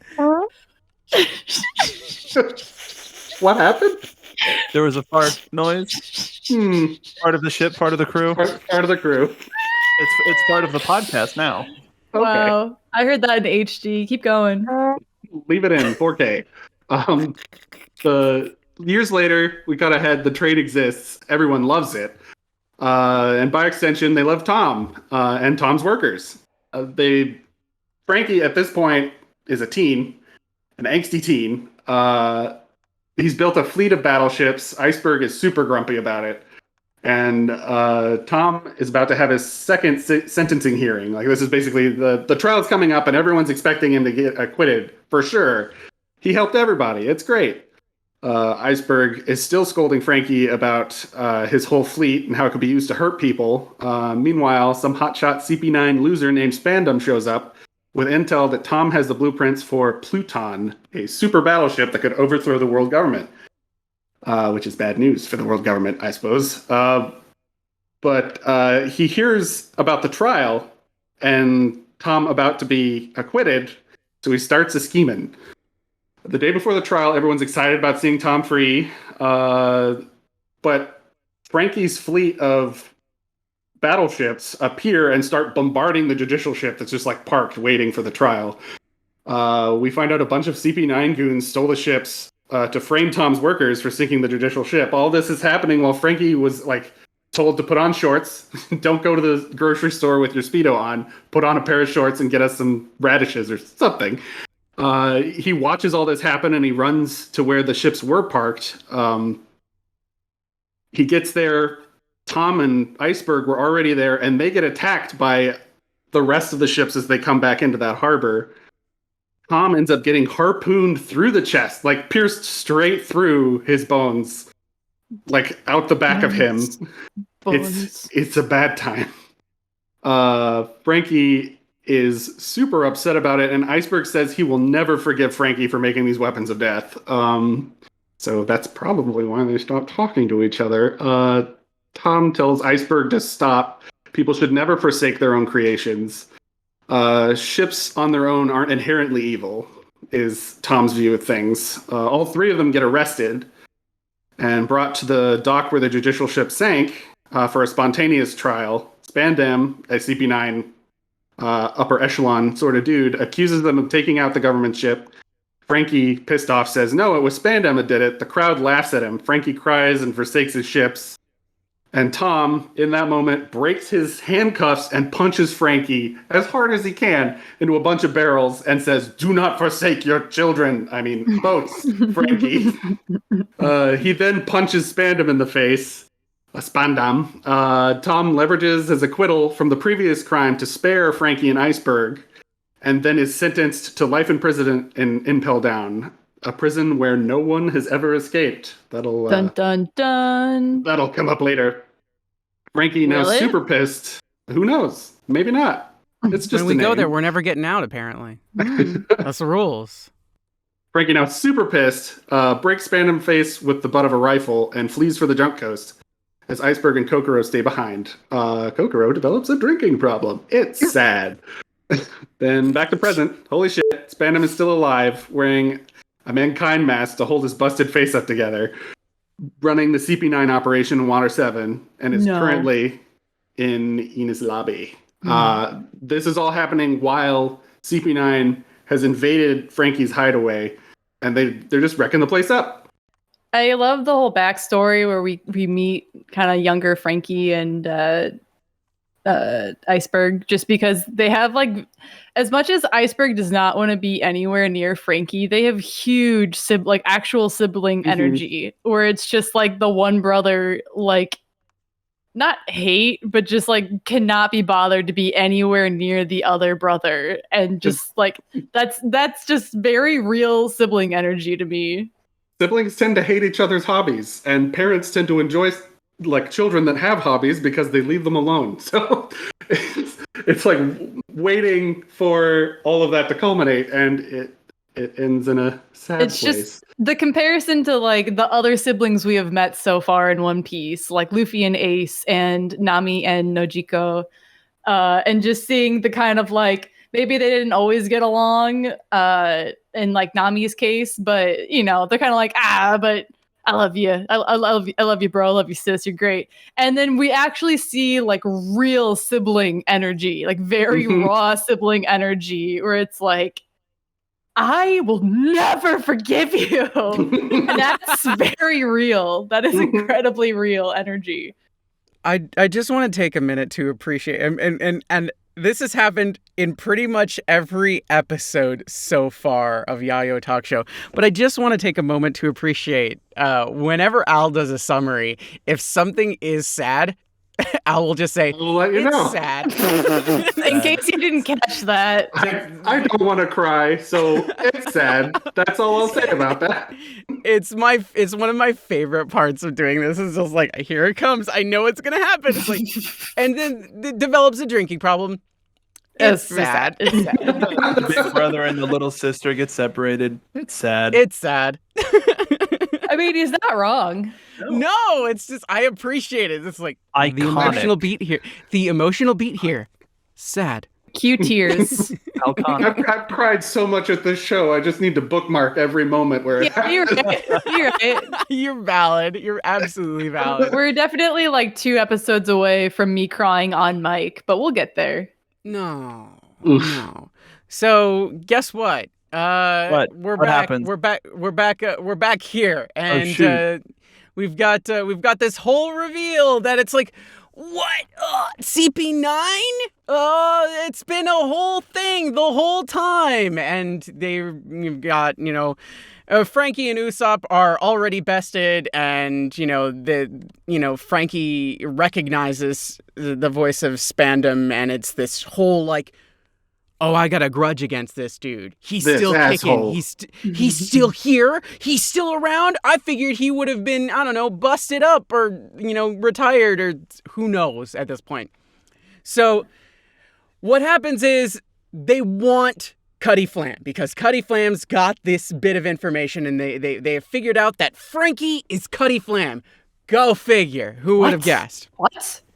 It was all the thing is Iceberg was doing this whole thing to protect Frankie the whole time. It was all just an absolutely, like, it was a real sibling thing. It was just like, I may not like you, but we're brothers. I'm the only one who gets to be mean to you. I'm the only one. Everybody else. I bully you. Yeah. I'll never Nobody forgive bullies you. but me. Affectionate. That's my job. Extremely. So they basically, it's like, okay, guess what? We're gonna arrest Frankie. Frankie's got the chalk zone and all the other stuff revolving around this giant weapon now, and we want him, so we're gonna take him Again. And Usopp decides to start some trouble, and they're just like, well, arrest his ass too. So they do. And they just take him.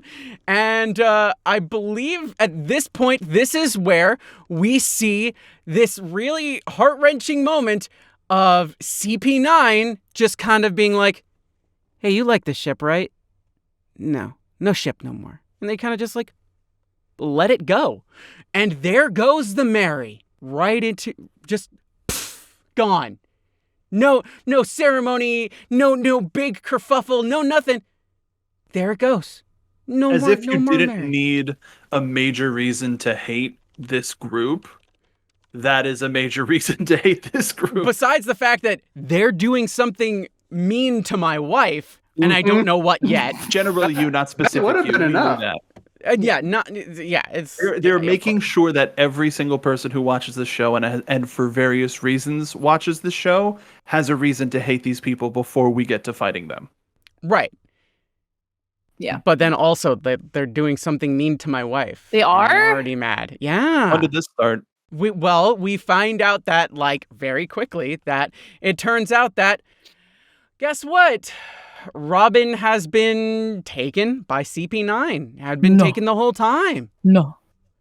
And we learn a little bit about the fact that Robin had been tracked down by CP9 specifically because there was some we get some teases of Robin backstory here. We get some very light teases that Robin had survived something called a Buster call.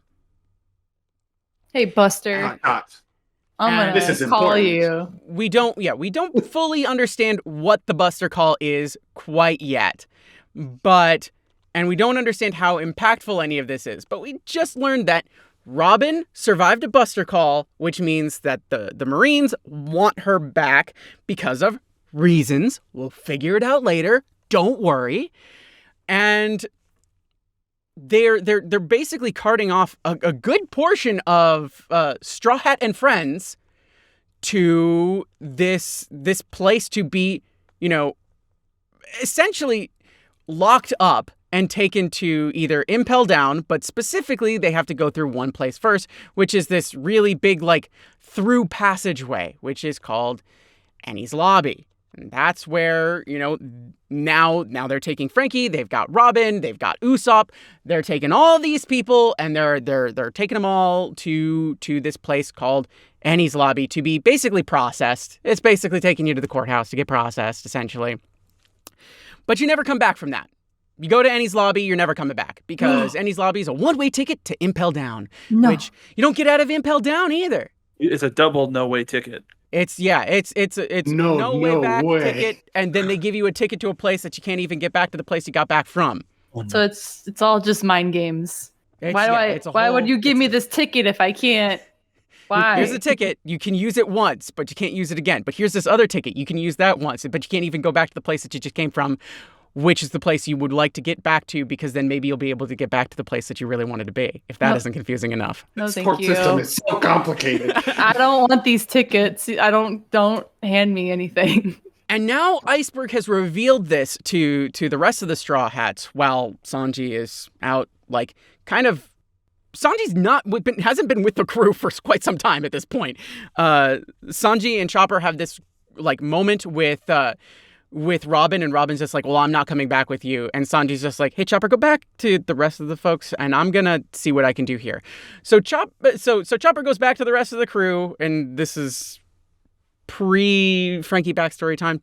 And Sanji is off doing a thing, and we kind of don't see him too much for a little bit. But we get most of the Straw Hats learning that Robin didn't actually betray them and wasn't actually, doing anything, bad with CP9. She's just been hunted by the Marines this entire time. And it has come to light that anybody who has ever been around Robin has been completely destroyed and devastated. Even the fact of, like, Crocodile, who was also technically a part of the Marines through, a couple passageways. But even he didn't survive anything. Robin is this bad luck charm, essentially. No matter where she goes, no matter who she allies with, whoever her allies are will meet a disastrous end, which is why Robin has decided to go with CP9 because it's safer for everybody. There's this huge fight between several members of CP9 and the Straw Hats, and it's bad, fam, because where's Luffy? Luffy's missing, and it's in the middle of Aqua Laguna, this giant storm. There's a couple big heavy hitters of the Straw Hats that are just gone.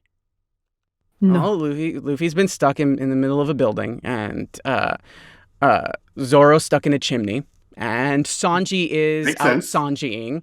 So it's basically just Chopper and Nami who are doing this, and Chopper, as strong as he is still just a kid. So Nami's been desperately trying to keep Chopper okay. While everything is happening, Nami's just like, we gotta get there. We gotta get to the sea train before Robin leaves, before everybody leaves, before they leave, because once they get on that sea train, that's it for us. We're never going to be able to see Robin again, because once you go to Enies Lobby, you're never seen again. It's the worst place ever besides Impel Down, which is also the double worst place ever. And Tied for first. It's Right. literally double secret probation. it's hell, and then super hell. You hate to see it. EBDB? Yeah. It's just like it's All the super way. hell, and then you go into EBDB, which is rough. I said that earlier. Yeah. EBDB's lobby. EBDB's lobby. Oh man, now I kind of want that to be the episode. Yeah, that's a good title too. Wait, that's next time. Save Well, it we for got to next time. save that for when we Pin go that- there. All right. So Nami and Polly, who totally joins the Straw Hats eventually, don't Thank worry, it you. totally happens. And a bunch of the Galley Law folks, all go down to the sea train, while Chopper and everybody else, who Chopper has now recovered, they're all just looking for Luffy and Zoro. They can't find him because Luffy, again, bubblegummed his way in between some buildings, and Zoro is stuck in a chimney, because why not? We have to nerf the Straw Hats somehow, because they would actually be able to win here if we actually had them try. Or at least partially win. Win enough. So we nerf them a bit. They get there, and it's pretty much too late. By the time they actually get there, they realize they need all the Straw Hats on deck, and nobody's there. So Nami and everybody gets, to get there, and they see it just in time for them to leave, and now it's a problem. Unbeknownst to Nami, Sanji is actually already on board, which I don't know if that's good or bad, but Sanji's there. He's okay, I guess. There's so much of this arc that I remember even rereading recently, where there's just so many miscommunications, and they've already established there are cell phones in this kind of world. They're snails, snail The phones. Den Mushi. Den Mushi, and it's like they established so much. It's like so much of the Straw Hats problems would be fixed if they had clear communication of where they are. Zoro should always have one on him because he constantly gets lost. And even the That part dude needs a tracking device, is what that dude needs. the part where Sanji's like, Chopper, go back and tell everybody what just happened, and then we kind of don't know where Sanji is for a multitude of episodes and chapters, and then it's like Sanji is now on the train, and we know that because he's like, oh yeah, I was really missing a Den Mushi for so long, but we're gonna start implementing that now. Yeah, which is smart. I'm glad you bring that up, because there was a little note. There's a little note that Sanji leaves, and it's just like, I'm on the train. I have a cell phone. Here's another cell phone. Please give this to someone. Please give this to a Straw Hat. Just so happens to be Nami, which is perfect. So while this is all going down, it's a disaster. Water 7 is about to be completely, wrecked as per usual, because Aqua Laguna is here. No more delays. Aqua Laguna has arrived. Everybody's been bested and everybody's beaten and broken down. We might be losing some Straw Hats to this storm. And Kokodo's just like, no, we got to get everybody up, everybody to higher ground now. No more messing around, because this is abnormally large. This is ridiculous. She even points out, this is the biggest it's ever been. It's such an abnormality that this is a huge Aqua Laguna that, it's this might be it. We might be done. Water 7 might be over if this really hits as hard as we think it is. So, of course, the Straw Hats are just like, well, we can't leave Zoro and Luffy out there. We can't leave them out there. And this is when, of course, after they're running around, not listening to Granny Kokodo, we find a lovely pair of legs sticking out, and It's Zoro, and they get Zoro out of there, and then we've got Luffy, who has bubblegummed his way into the between two buildings, and they Bubblegummed. Yeah, I mean, you know, like when you He's a rubber man. right in there, you know, it's the rubber man. No, I just love the implication of like putting bubble gum between the cracks of a building, and now I can't unsee it. Well, I mean, like people do that with like a desk. You're right. I'm You're imagining like a school desk, and it's just like, you know, you put the bubble gum there. It's like, oh, it's a prank. You know, you lift it up. It's like, oh, great. When you're right, your breadsticks. When your breadsticks, your breadsticks. Mm-hmm. So now they Chopper and Nami rescue Zoro and Luffy, and they basically are all screaming and running, and also Polly is there away from Aqua Laguna, because Aqua Laguna isn't like, oh, it's here. It's 5 feet behind them. And it's right behind me, isn't it? They're screaming on their way up there, and they basically announce their convictions once they get up there. It's like, we have to go after Robin. No matter what, we got to go after Robin. Well, it's a moment, I think, now, like, where Nami is confirming, like, Luffy, like, she doesn't want to leave us, like, it was for other reasons, and Luffy's like, all right, say no more, and, like, pushes the buildings. He's like, that's what I needed. Yep, that's all I needed to hear. And that's kind of the moment where, you know, everything takes this super goofy turn into this like, you know, a shouting match of convictions where Kokoro and Polly are just like, you're all idiots! And Luffy's just like, duh! But we're going after her anyway. And also Sanji's there, I guess? So we gotta go and rescue them. It's this great moment because we've just spent, like, a really long time kind of festering in these bad vibes. And we kind of like get to this point now where it's like, we've got confirmation that Robin didn't want to go. She felt forced to go. And then it's like, oh, thank God, we can just go back to doing what we've been doing. This is our bread and butter. We're back, baby. And it's like, right. It was a hint of just like, oh, Robin has betrayed us, and all the Straw Hats are just like, it doesn't sound like. Sounds fake, but go on, I guess. Sounds fake, but maybe. But then they get the confirmation that it's just like, hey, Robin was doing it for your sake, and Luffy's just like, that's stupid. We're strong. We could have taken him. And so, why didn't anybody tell me about this?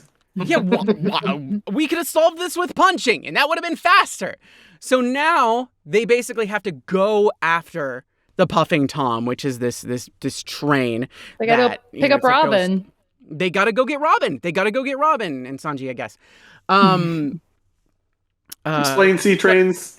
And again, unbeknownst to them, for at this point, Frankie and Usopp also on the train. But then Usopp disappears for a little bit, and we don't know where he goes.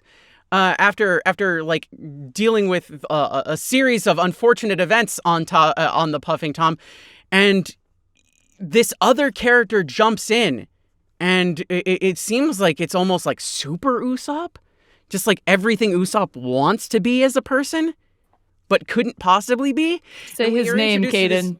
We are introduced to this wonderful character who in subtitles is Sogeking, and in the dub is affectionately called Sniper King, who has this whole, like, he's got a theme song and he's the best ever. He's the strongest person who we've ever met yet. Like, he could 100 shots, 100 hits. He could have taken down Crocodile, like, by looking at him, and it just would have scared him so much that it's Usopp. It's Usopp in a mask. It's Sogeking. How dare you? Wait, hold on. Everybody pause. Who is it, Molly?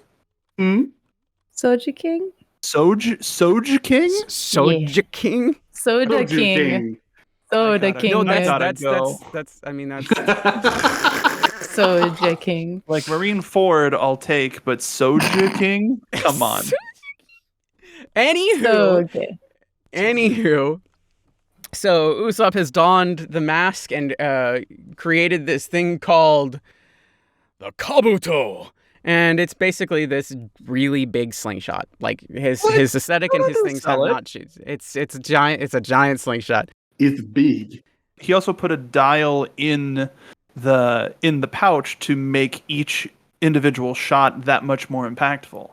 It's a double slingshot. It slings Yeah. things so hard It's rad. you can't even imagine. I love that it's called a kabuto though, because it's like kabuto mushi. They're not horns. Are they horns? What do you call it?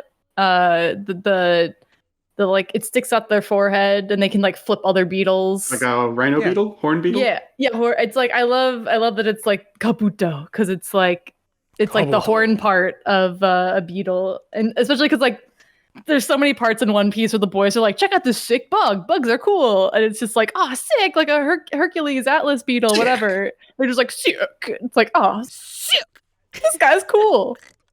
So at that point, we now have Soga King and Sanji and Frankie all teaming up to basically battle in the Puffing Tom to get to Robin. They've all decided to work together, and Sanji is just like, well, that's Usopp. But if I tell him that it's Usopp, if I say that he's Usopp, then he's going to get all like weird about it. So I'm just going to pretend that he's Soga King.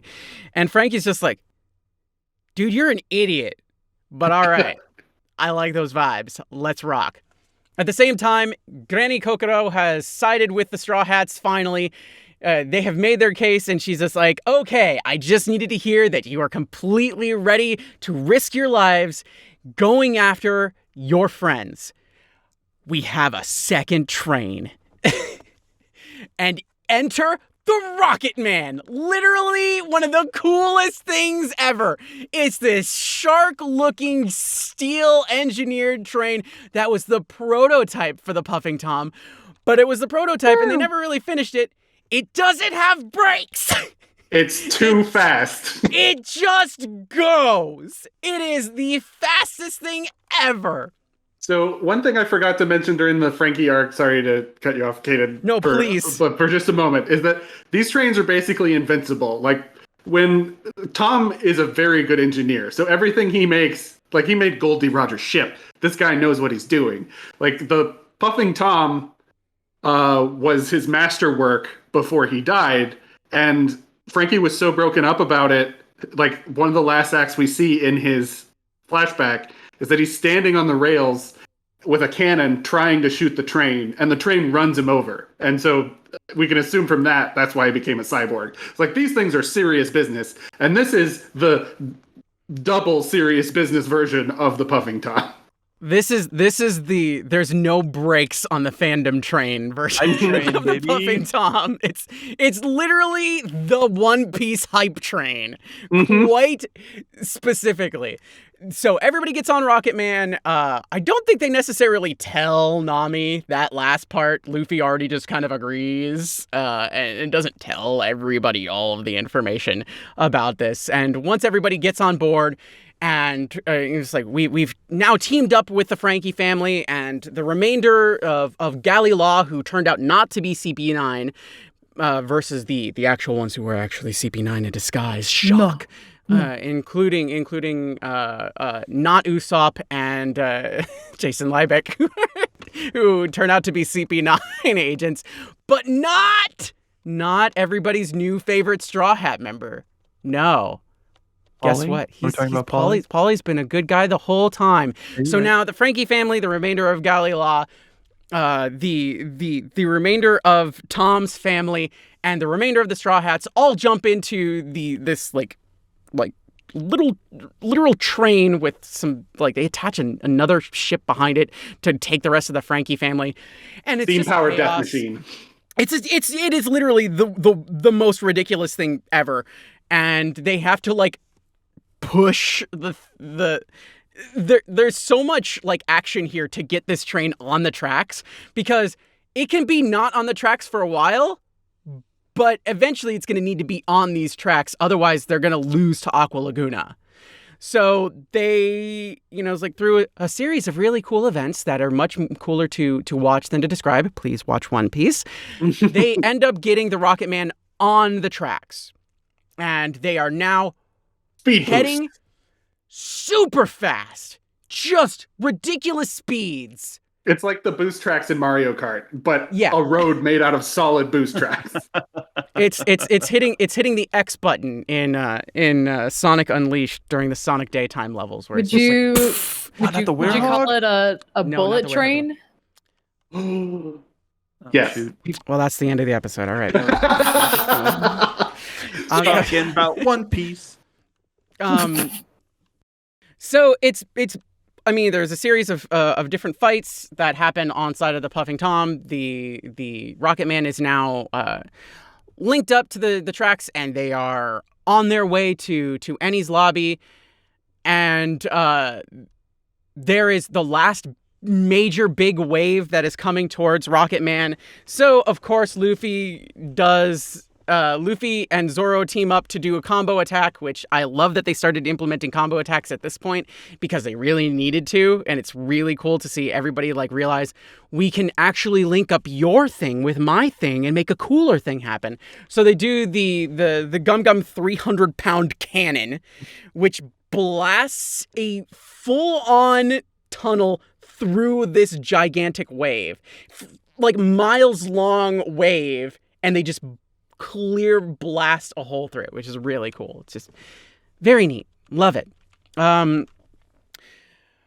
So they finally get to Robin after, fighting a bunch of different people on the Soga King. Sanji and Frankie have reached Robin, and Robin's just like, no, I'm not leaving because it's dangerous if I leave, and you guys got to get out of here. What the hell are you doing? So it really is just a series of very weird events that end up with everybody kind of trapped on this train mostly because of Bluno and his Dordor fruit, which we haven't really seen too much of just yet, but we'll see plenty of it later. And it pushes them. I can't remember exactly what happens. They basically end up locked up in the back of the train, and it gets disconnected, and then I think Sanji and Soga King are left out to dry, and they're found by the Frankie family. Meanwhile, Frankie and Robin are still stuck on the Puffing Tom. They were kind of big braining the train. Yes. Where they were cutting instead of fighting all the foes, because Luffy wasn't there, they were just like, they fought a lot of them, but they're just like, well, just like, but I mean, like the fodder, the marine fodder. It's like they got rid of all of those guys. Yeah, they unhooked the train car. They're like, whatever, we don't have to worry about that, not knowing that there's a train coming up behind them. And then it kind of like they use their own trick against them, or they're like, all right, bye Sanji and this other guy. Lullaby. Wanze is not marine fodder. Thank you very much. Shush. So because Sanji and Soga King are brought onto the ship with the Frankie family, they are now connected up with Rocket Man and the rest of the Straw Hat crew, and everybody looks at Soga King and goes, well, that's Usopp. Except for Luffy and Chopper, who are just like, Luffy's just like, this guy's cool, and Chopper's just like, wow. They've never even seen the brain cell. I mean, Robin's gone. She took it with her. Oh man, you hate to see it. And that is where we leave off. As the sun rises, we see the Puffing Tom arrive at Annie's lobby, and we have the Straw Hats, Sans Robin, and Frankie, of course, are still coming up behind on Rocket Man. Wow. And that is the end of Water 7. Wow. Rocket Man. Pretty intense. What a weird. We start off with having so much fun, and then we just hit Bummer Town so aggressively. You say fun, but you didn't want to talk about Foxy. You like, complained about Foxy incessantly, which and you just fair and valid. couldn't stop talking about him. I'm just like staring off into the distance right now. No, you're right. You're right. I just mean Foxy. There's a lot of energy going on with Foxy. Foxy compared to like Water 7 is what I'm implying. You are 100% correct, because holy hell. Like, you start this off and it's just like, oh, again, Robin staring at the camera. This is not a threat. We will totally be fine. And then immediately to, Where'd Robin go?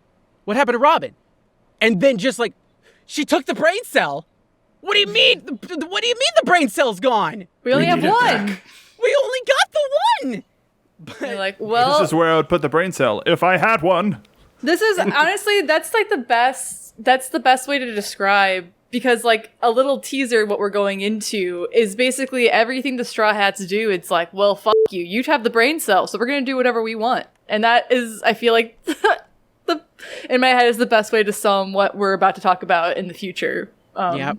And our next destination is Annie's lobby. You got a problem with how we do things? Guess what? You got the brain cell, so you can't complain. We're gonna head on over to EBDB's lobby. I thought you were gonna speak specifically. I thought you were talking specifically to the listeners. If you don't like how we do things, too bad. No, I would never. But also, No, we only say that to each other. it's also episode 7, so you know how we do. Yeah. Before we head out though to parts unknown, I don't know. We're gonna check in. I don't want to do a full quiz because of how long everything's been going. But we said when we were doing the get to know a Straw Hat that as members. Oh, let's put the spoiler warning up then. We're gonna start getting into where Kdin is caught up with. So if you are currently still watching, catching up to Annie's lobby, things of that nature, stop listening now. Thank you for listening. We appreciate your listenership. But if you're completely caught up, keep on listening through, and we appreciate your support.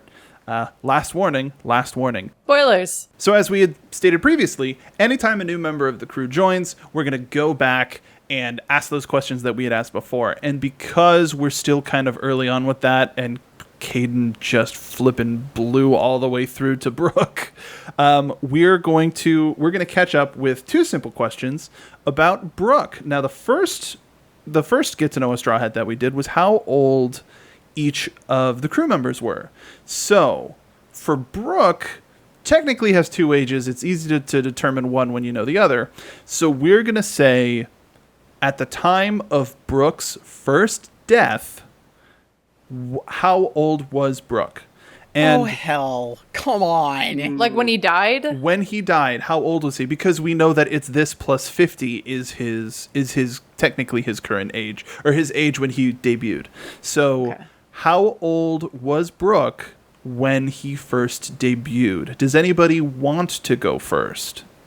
We get some like little tidbits of Brooke's past before he even became a pirate. So I want to say like Brooke was probably like late 30s, early 40s when we see him with Laboon. Okay. When we get to that point, like dude had a whole separate career before he became like a pirate slash Before he musician. ruined his whole career. And Yeah. arguably his life. Yeah, so late So- 30s, early 40s. So do you want to put an actual number on that? 41? I'll say 41. Okay. Al or Kdin? I'll go ahead because Kdin's going to be right. I'm going to go ahead and say 45. 45. Okay. Kdin. I think y'all are shooting too old. I think he's probably like mid 30s, like 30, like in that 35 to like 38 range, probably. Okay, so do you want to put it? You have a range. Molly had a range. Do you want to put a number on it? 'Cause that is the game. You better put a number on it. I put a number on it. I'll kind of like split the difference. I'll say 37. 37. Oh, Kdin, you should have gone for it. Brooke was 38 at the time. Oh, yes. I mean, Yeah. come on. I mean, that's still you the got closest. the range. And Molly had Molly Price said is Right late 30s, early 40s. Yeah, Price is Right rules. Kdin's dead If on. you told me if he was 35, I would have argued with you. I'm so glad that like he is actually within the age frame that I put him in. I was just like, there's no way he's younger than that. Big high five energy. So now Molly. there's a lot of clout that's going to come with this next one. The real life nationality, like country of origin, because Kdin absolutely annihilated the quiz initially. And Robin's this- Italian though. Like no, I'm mad. I'm still mad. Robin's Italian. She's not Russian. How dare you? We're talking about Brooke. We don't have to worry about where Robin is or isn't from. So when it comes to our Skelly man Brooke, what is his country of origin? done. Al, you want to go first? So, yeah, you start want to go. with Al. All right. The UK, England. Okay, you're gonna go with England. Okay. I'm gonna look at. Oh, did I exit out that window? Oh no. Oh no. Because it goes back to a piece of art where certain members are depicted as being from certain countries. Oh sure. The reason for me is a top hat and tea. Like, how you can't get much Cane. more English than that. Yeah, sword cane. Yeah, as soon as you said it. Yeah. Are you agreeing? Are you saying UK, England? I'm still trying to think like instruments, big instrument guy. The violin. Like what sort of thing invites musician or it's like I'm trying to go through like I thought of like the Bremen musicians, which is a German folktale about, you've probably seen like the animals standing on top of each other. Okay. And we didn't interesting. get a confirmed German person last time. I don't think it's German. But then it's like, yeah, I'm just trying to like with the violin. I don't know.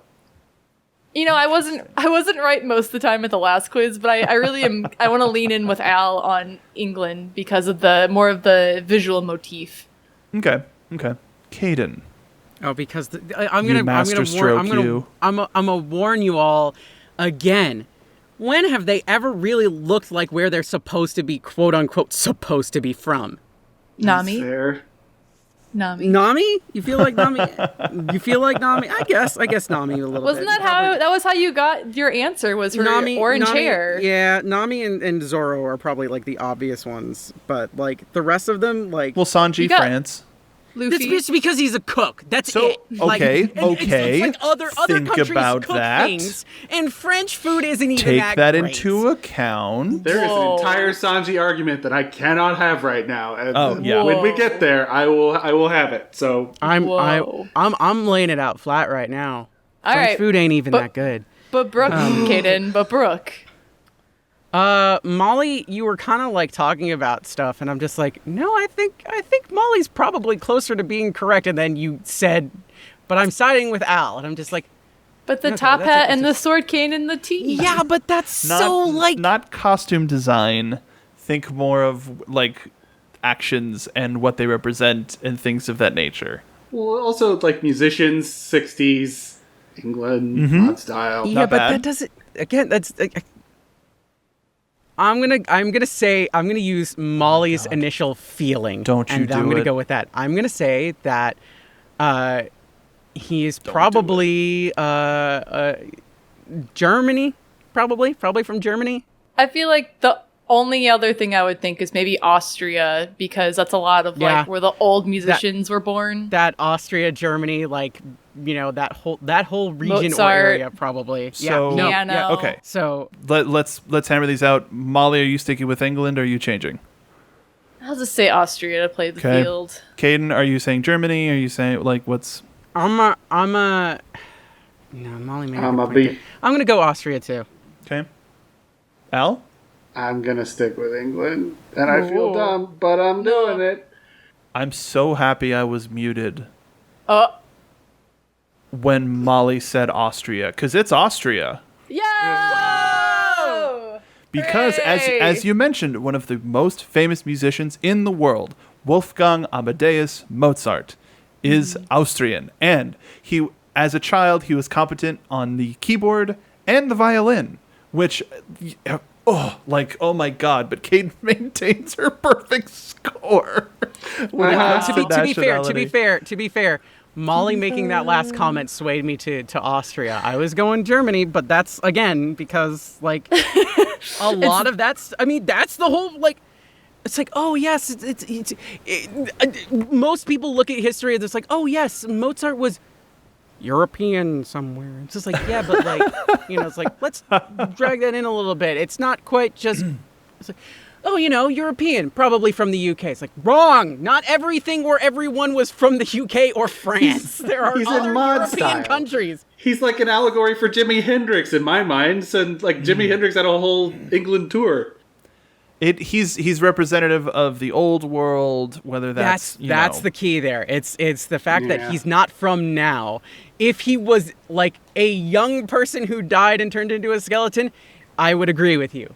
But because he's that old dude and he's like almost 100, it's like this dude's like some kind of European classical music, Beethoven, Bach, Mozart. We've already established that our logic, our thought process is not the same thought process as Oda, and that's how I was able to channel all of the history facts that I enjoy, but also get wrong. You guys see me get it wrong all the time. I have like a weird amount of German and like that region, like actual history facts. Like that's not. Yeah, I mean, not me. Like, you look at it again. This is like you got Mozart and you've got Beethoven, and you've got Bach, and they're all like from the area. And it's like, okay, so it's Germany or Austria if we're actually going by classical music.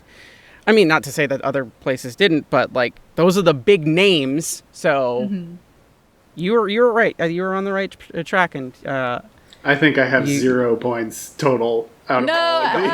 No, we all got. Everybody got one because Frankie is obviously American. Oh yeah, I think we did. That's fair.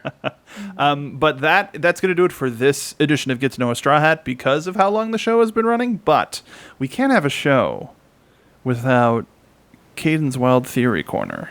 So I'm so upset. We are at episode 522. You're at episode 522. We're sinners. Don't be rude to me. Don't be mean.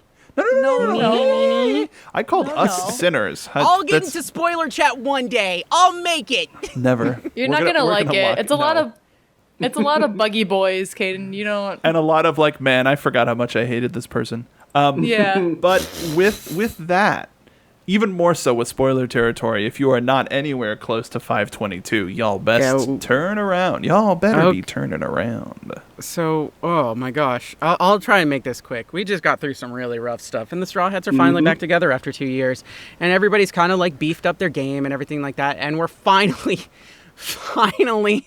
after so many sagas, it was supposed to be right after Water 7. Oh yeah, that what did the Straw Hats want to do? We want to go to Fishman Island. But will they though? We're fine. No, we're going to Fishman Island. We're going. They said it this time. The boat is covered in the bubble juice. Okay. Perfect time to not. They said it last time too. They said it last time too. No, we didn't. They got yeeted all over the world. We're finally going to Fishman Island. Damn it, we're going. If I have to force us to go there personally, I'm not having it anymore. That's how we get that time machine. Kdin in a rage. I'm so mad. We're finally going to Fishman Island. Are we finally here. Oh, I don't know. There's some loose ends with some of the jackasses who were coming from like the Summit War stuff, and So I'll do two things. Law pisses me off. So he's got to be important.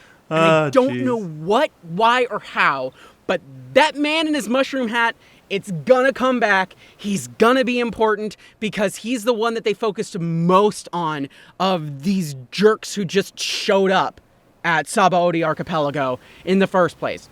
Law is so important, and I don't know why, and it's bothering me. I have no thread. Start tweeting Matt Mercer so that we can have him on the show.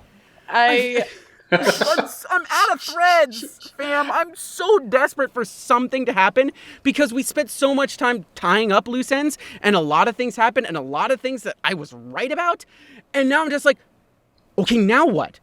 But then they threw something in there, and now I have one thing, and one thing only. Oh no. Oh no. One thing and one thing only. We got to find out some backstory about our lovely, lovely captain. And we learned that Luffy Oh, that makes sense. has another would-be brother. Gasp. And we had this whole thing where we yeeted ourselves back in time, and it was just this whole thing of just like, oh yeah, well that's interesting. That's Neato Frito Banditos. So we learned about this one particular person whose name is Sabo. And Yes? Sabody. Saboy? Sabo is supposedly, hypothetically, allegedly dead. But we lost Ace, which means that Sabo can't possibly be dead if we just learned about Sabo now. Which means that I have but one simple thing to predict. Okay. If Ace died, and when a devil fruit user dies, their devil fruit becomes available again. Like at the supermarket, or Yeah, it's just like they put it back on the shelf. It's part of the estate sale. They Right. wash off the blood. It's like on the devil fruit tree. The thing is just like, oh, we'll grow that one again. We're back in New stock. flavor Yeah, in stock. it's like the Baja Blast. So Spicy. Peepsy. Peepsy. So the meta no mi, Ace's fruit, the flame fruit is back on the table. There is nobody who it could possibly go to that Luffy would allow under any circumstance except for Sabo. So my hypothesis is that something's going to happen. Luffy's going to see Sabo again. Maybe they recognize each other. Luffy's not exactly the brightest, bulb in there, and it would be kind of cool to have a remember. Like, oh, do you remember me? Or kind of a thing. Maybe I don't know. Maybe they're both stupid. I don't know. Sabo's kind of dumb too. They're all really, all those brothers. All like Ace, Luffy, and Sabo are kind of not the brightest people in the bunch. Ace was arguably the smartest one of them, but I'm going to say that. I know, that's pretty bad, right? Of the three brothers, the brain cell is gone. Just the implication that like Luffy has control over the stock market of that devil fruit, and that he's like putting it out there on like Reddit, like, "Hey yo, my bros, devil's fruit is back on the market. Diamond hands. I need some bots to help me find like He's the trying fruit." to buy a PS5. He needs the help. He's going to go and do something, and he's going to find this fruit because it's important to him personally. I don't know if it's going to happen anytime soon, but this is going to be big. You can't just leave that through line there. So I just love that implication though, or it's because he totally had full control over Ace eating the fruit in the first place.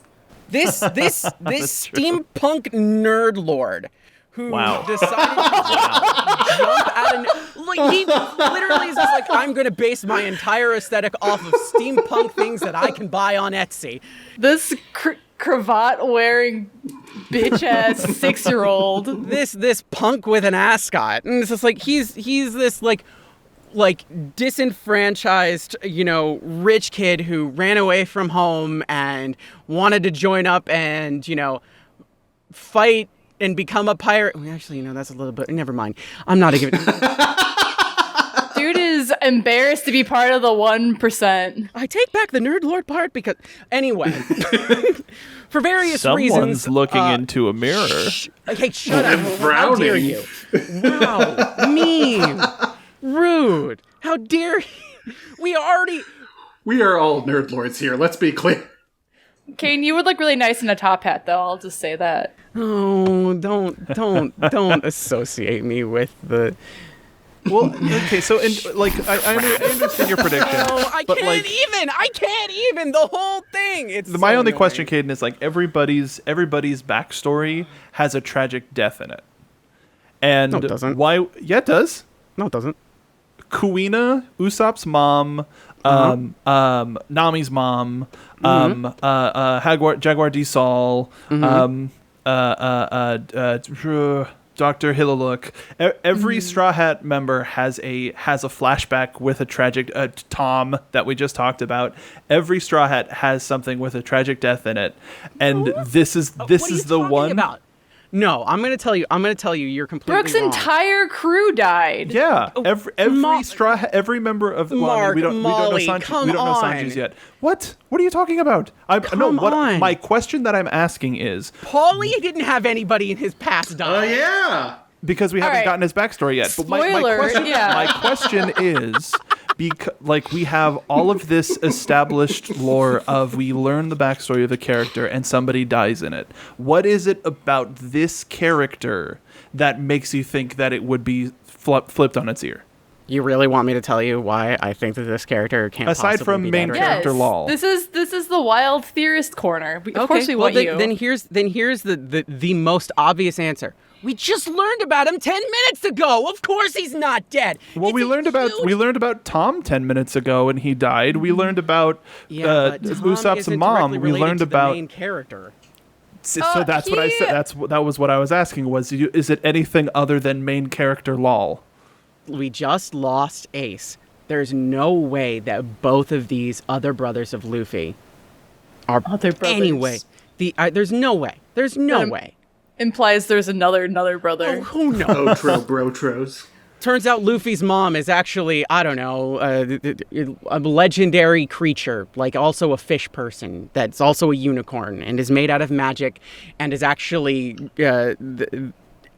was turned into a tree that turned into the tree that was Goldie Roger's ship. I don't know. Holy shit. Wow. How did she get it?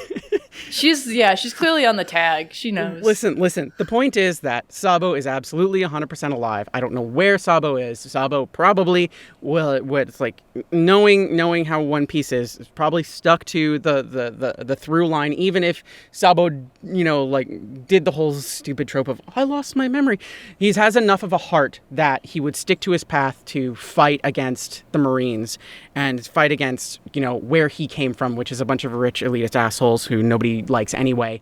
So I think that's too much of a core in his character, whether he's it's like he knows that about himself or not. I feel like that's just his entire character arc, but he's going to end up with the Meta no Mi, and that's the point. Because who else could possibly end up with it? You really want to give it to a villain and then and make that a thing that Luffy has to suffer through? No, we already had Luffy suffer enough. Luffy needs a couple wins, and this is going to be a big win for him. I don't know, okay, and we just saw, for the first time ever, somebody ingest multiple devil fruits. Who is it to say that Luffy can't be rubber and fire? Oh no, nope, not Luffy. It just How the would devils you- just bounce around on his insides. No, That's not bad. Take a bite and find out, No, absolutely not. 100% no, not in a Oh million my years. god. Oda would never give Luffy 2 devil fruit. Luffy doesn't need 2 devil fruit. Luffy doesn't need ingenuity. fire. Luffy doesn't need it. Luffy does not need it. Does period. not need Fire it. bad. He does not. Be hot Hey, rubber. Let's just focus on that comment that Kdin made of Luffy not needing fire and move on and never talk about it again. Luffy Okay. does not need a second devil fruit. That goes against Oda's entire principle. Luffy has been able to learn But what and about Vice create principle? No, I'm telling you right now, Oda would never. Not in Fire. a million years. Fire bad. There might be a tease that's like, oh, Luffy's gonna try and go for the other thing, but it's not gonna end up with him, and Oda would never let that happen. Absolutely not. It goes Luffy completely against every will single thing that we've never. learned about Luffy and the Straw Hats. Period. Would never. Luffy My will dad's never. actually Oda, and he said that Luffy can have 2 devil fruit. And he got us all PS5s. Don't Google that. So mad. I'm so mad. I'm so mad. Y'all are Anyway, Just remember, Luffy, no fire. He doesn't need it. Nothing whatsoever. I hate all of you. That silence gave me chills. It's like, oh god. I need it. It's hot today. Don't make me binge another 150 episodes in a weekend because I'll do it. Let's watch the she's movie gonna first. she's gonna be so slackjaw when we find out Polly gets the flame All right. fruit. Shut up. Episode over. I'm done. I'm getting up. I'm leaving. It's 115 degrees outside. I'm in my booth. I'm sweating. I'm Wow, leaving. this discussion I'm got heated. I'm out. Oh, she's gone. Well, Wow. I mean, before we go, if everybody else wants to give their socials and tell the people where they can find them when we're not talking about One Piece, I guess we'll come back to Kdin whenever she gets back. Al, how about you? You can find me at Al McClelland Jr. on Twitter, ALMCCLELLAND JR. That string of characters should find me everywhere else. Kdin, are you back? No. Okay, Kden's not back. You can find me on Twitter, Twitch, and Instagram at Mark B. Donica. I stream stuff fairly frequently, and I guess you can follow Kdin everywhere at Kdin Jensen. That's Twitter, Instagram, Twitch. Sometimes she does. I think she would say the Rooster Teeth website where she does 2 shows every week. So follow her at Kdin Jensen. How about you, Cap'n? No, it's just Kdin. Wow, she let you do that. She just let you do that. It's like how well do you know my sign off? I knew it. No, I'm. You can find me at Twitter at TEHFLOD, and on Tumblr it's just Molly K Flood. And I'd like to plug. We have a Yayo Talk Show Tumblr that I have full control over. Oh no.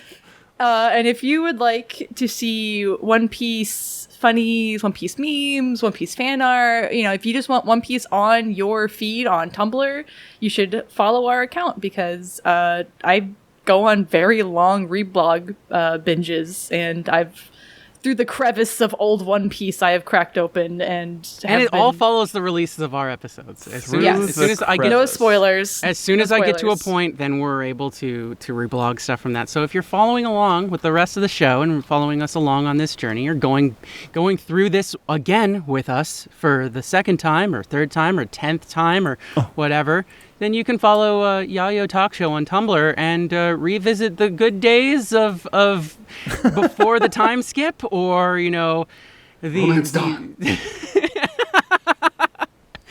and see the memes from that era again, and that's it. These are prime golden era memes. But going along with how most arcs and sagas have ended, now that you've listened to the episode, you've joined our crew. With that comes the responsibility of telling your friends, leaving a comment, leaving an iTunes review wherever you can, following us on Twitter at Yayo Talk Show, and letting Kdin watch the show in peace. So come aboard, and we'll see you next time on Yayo Talk Show.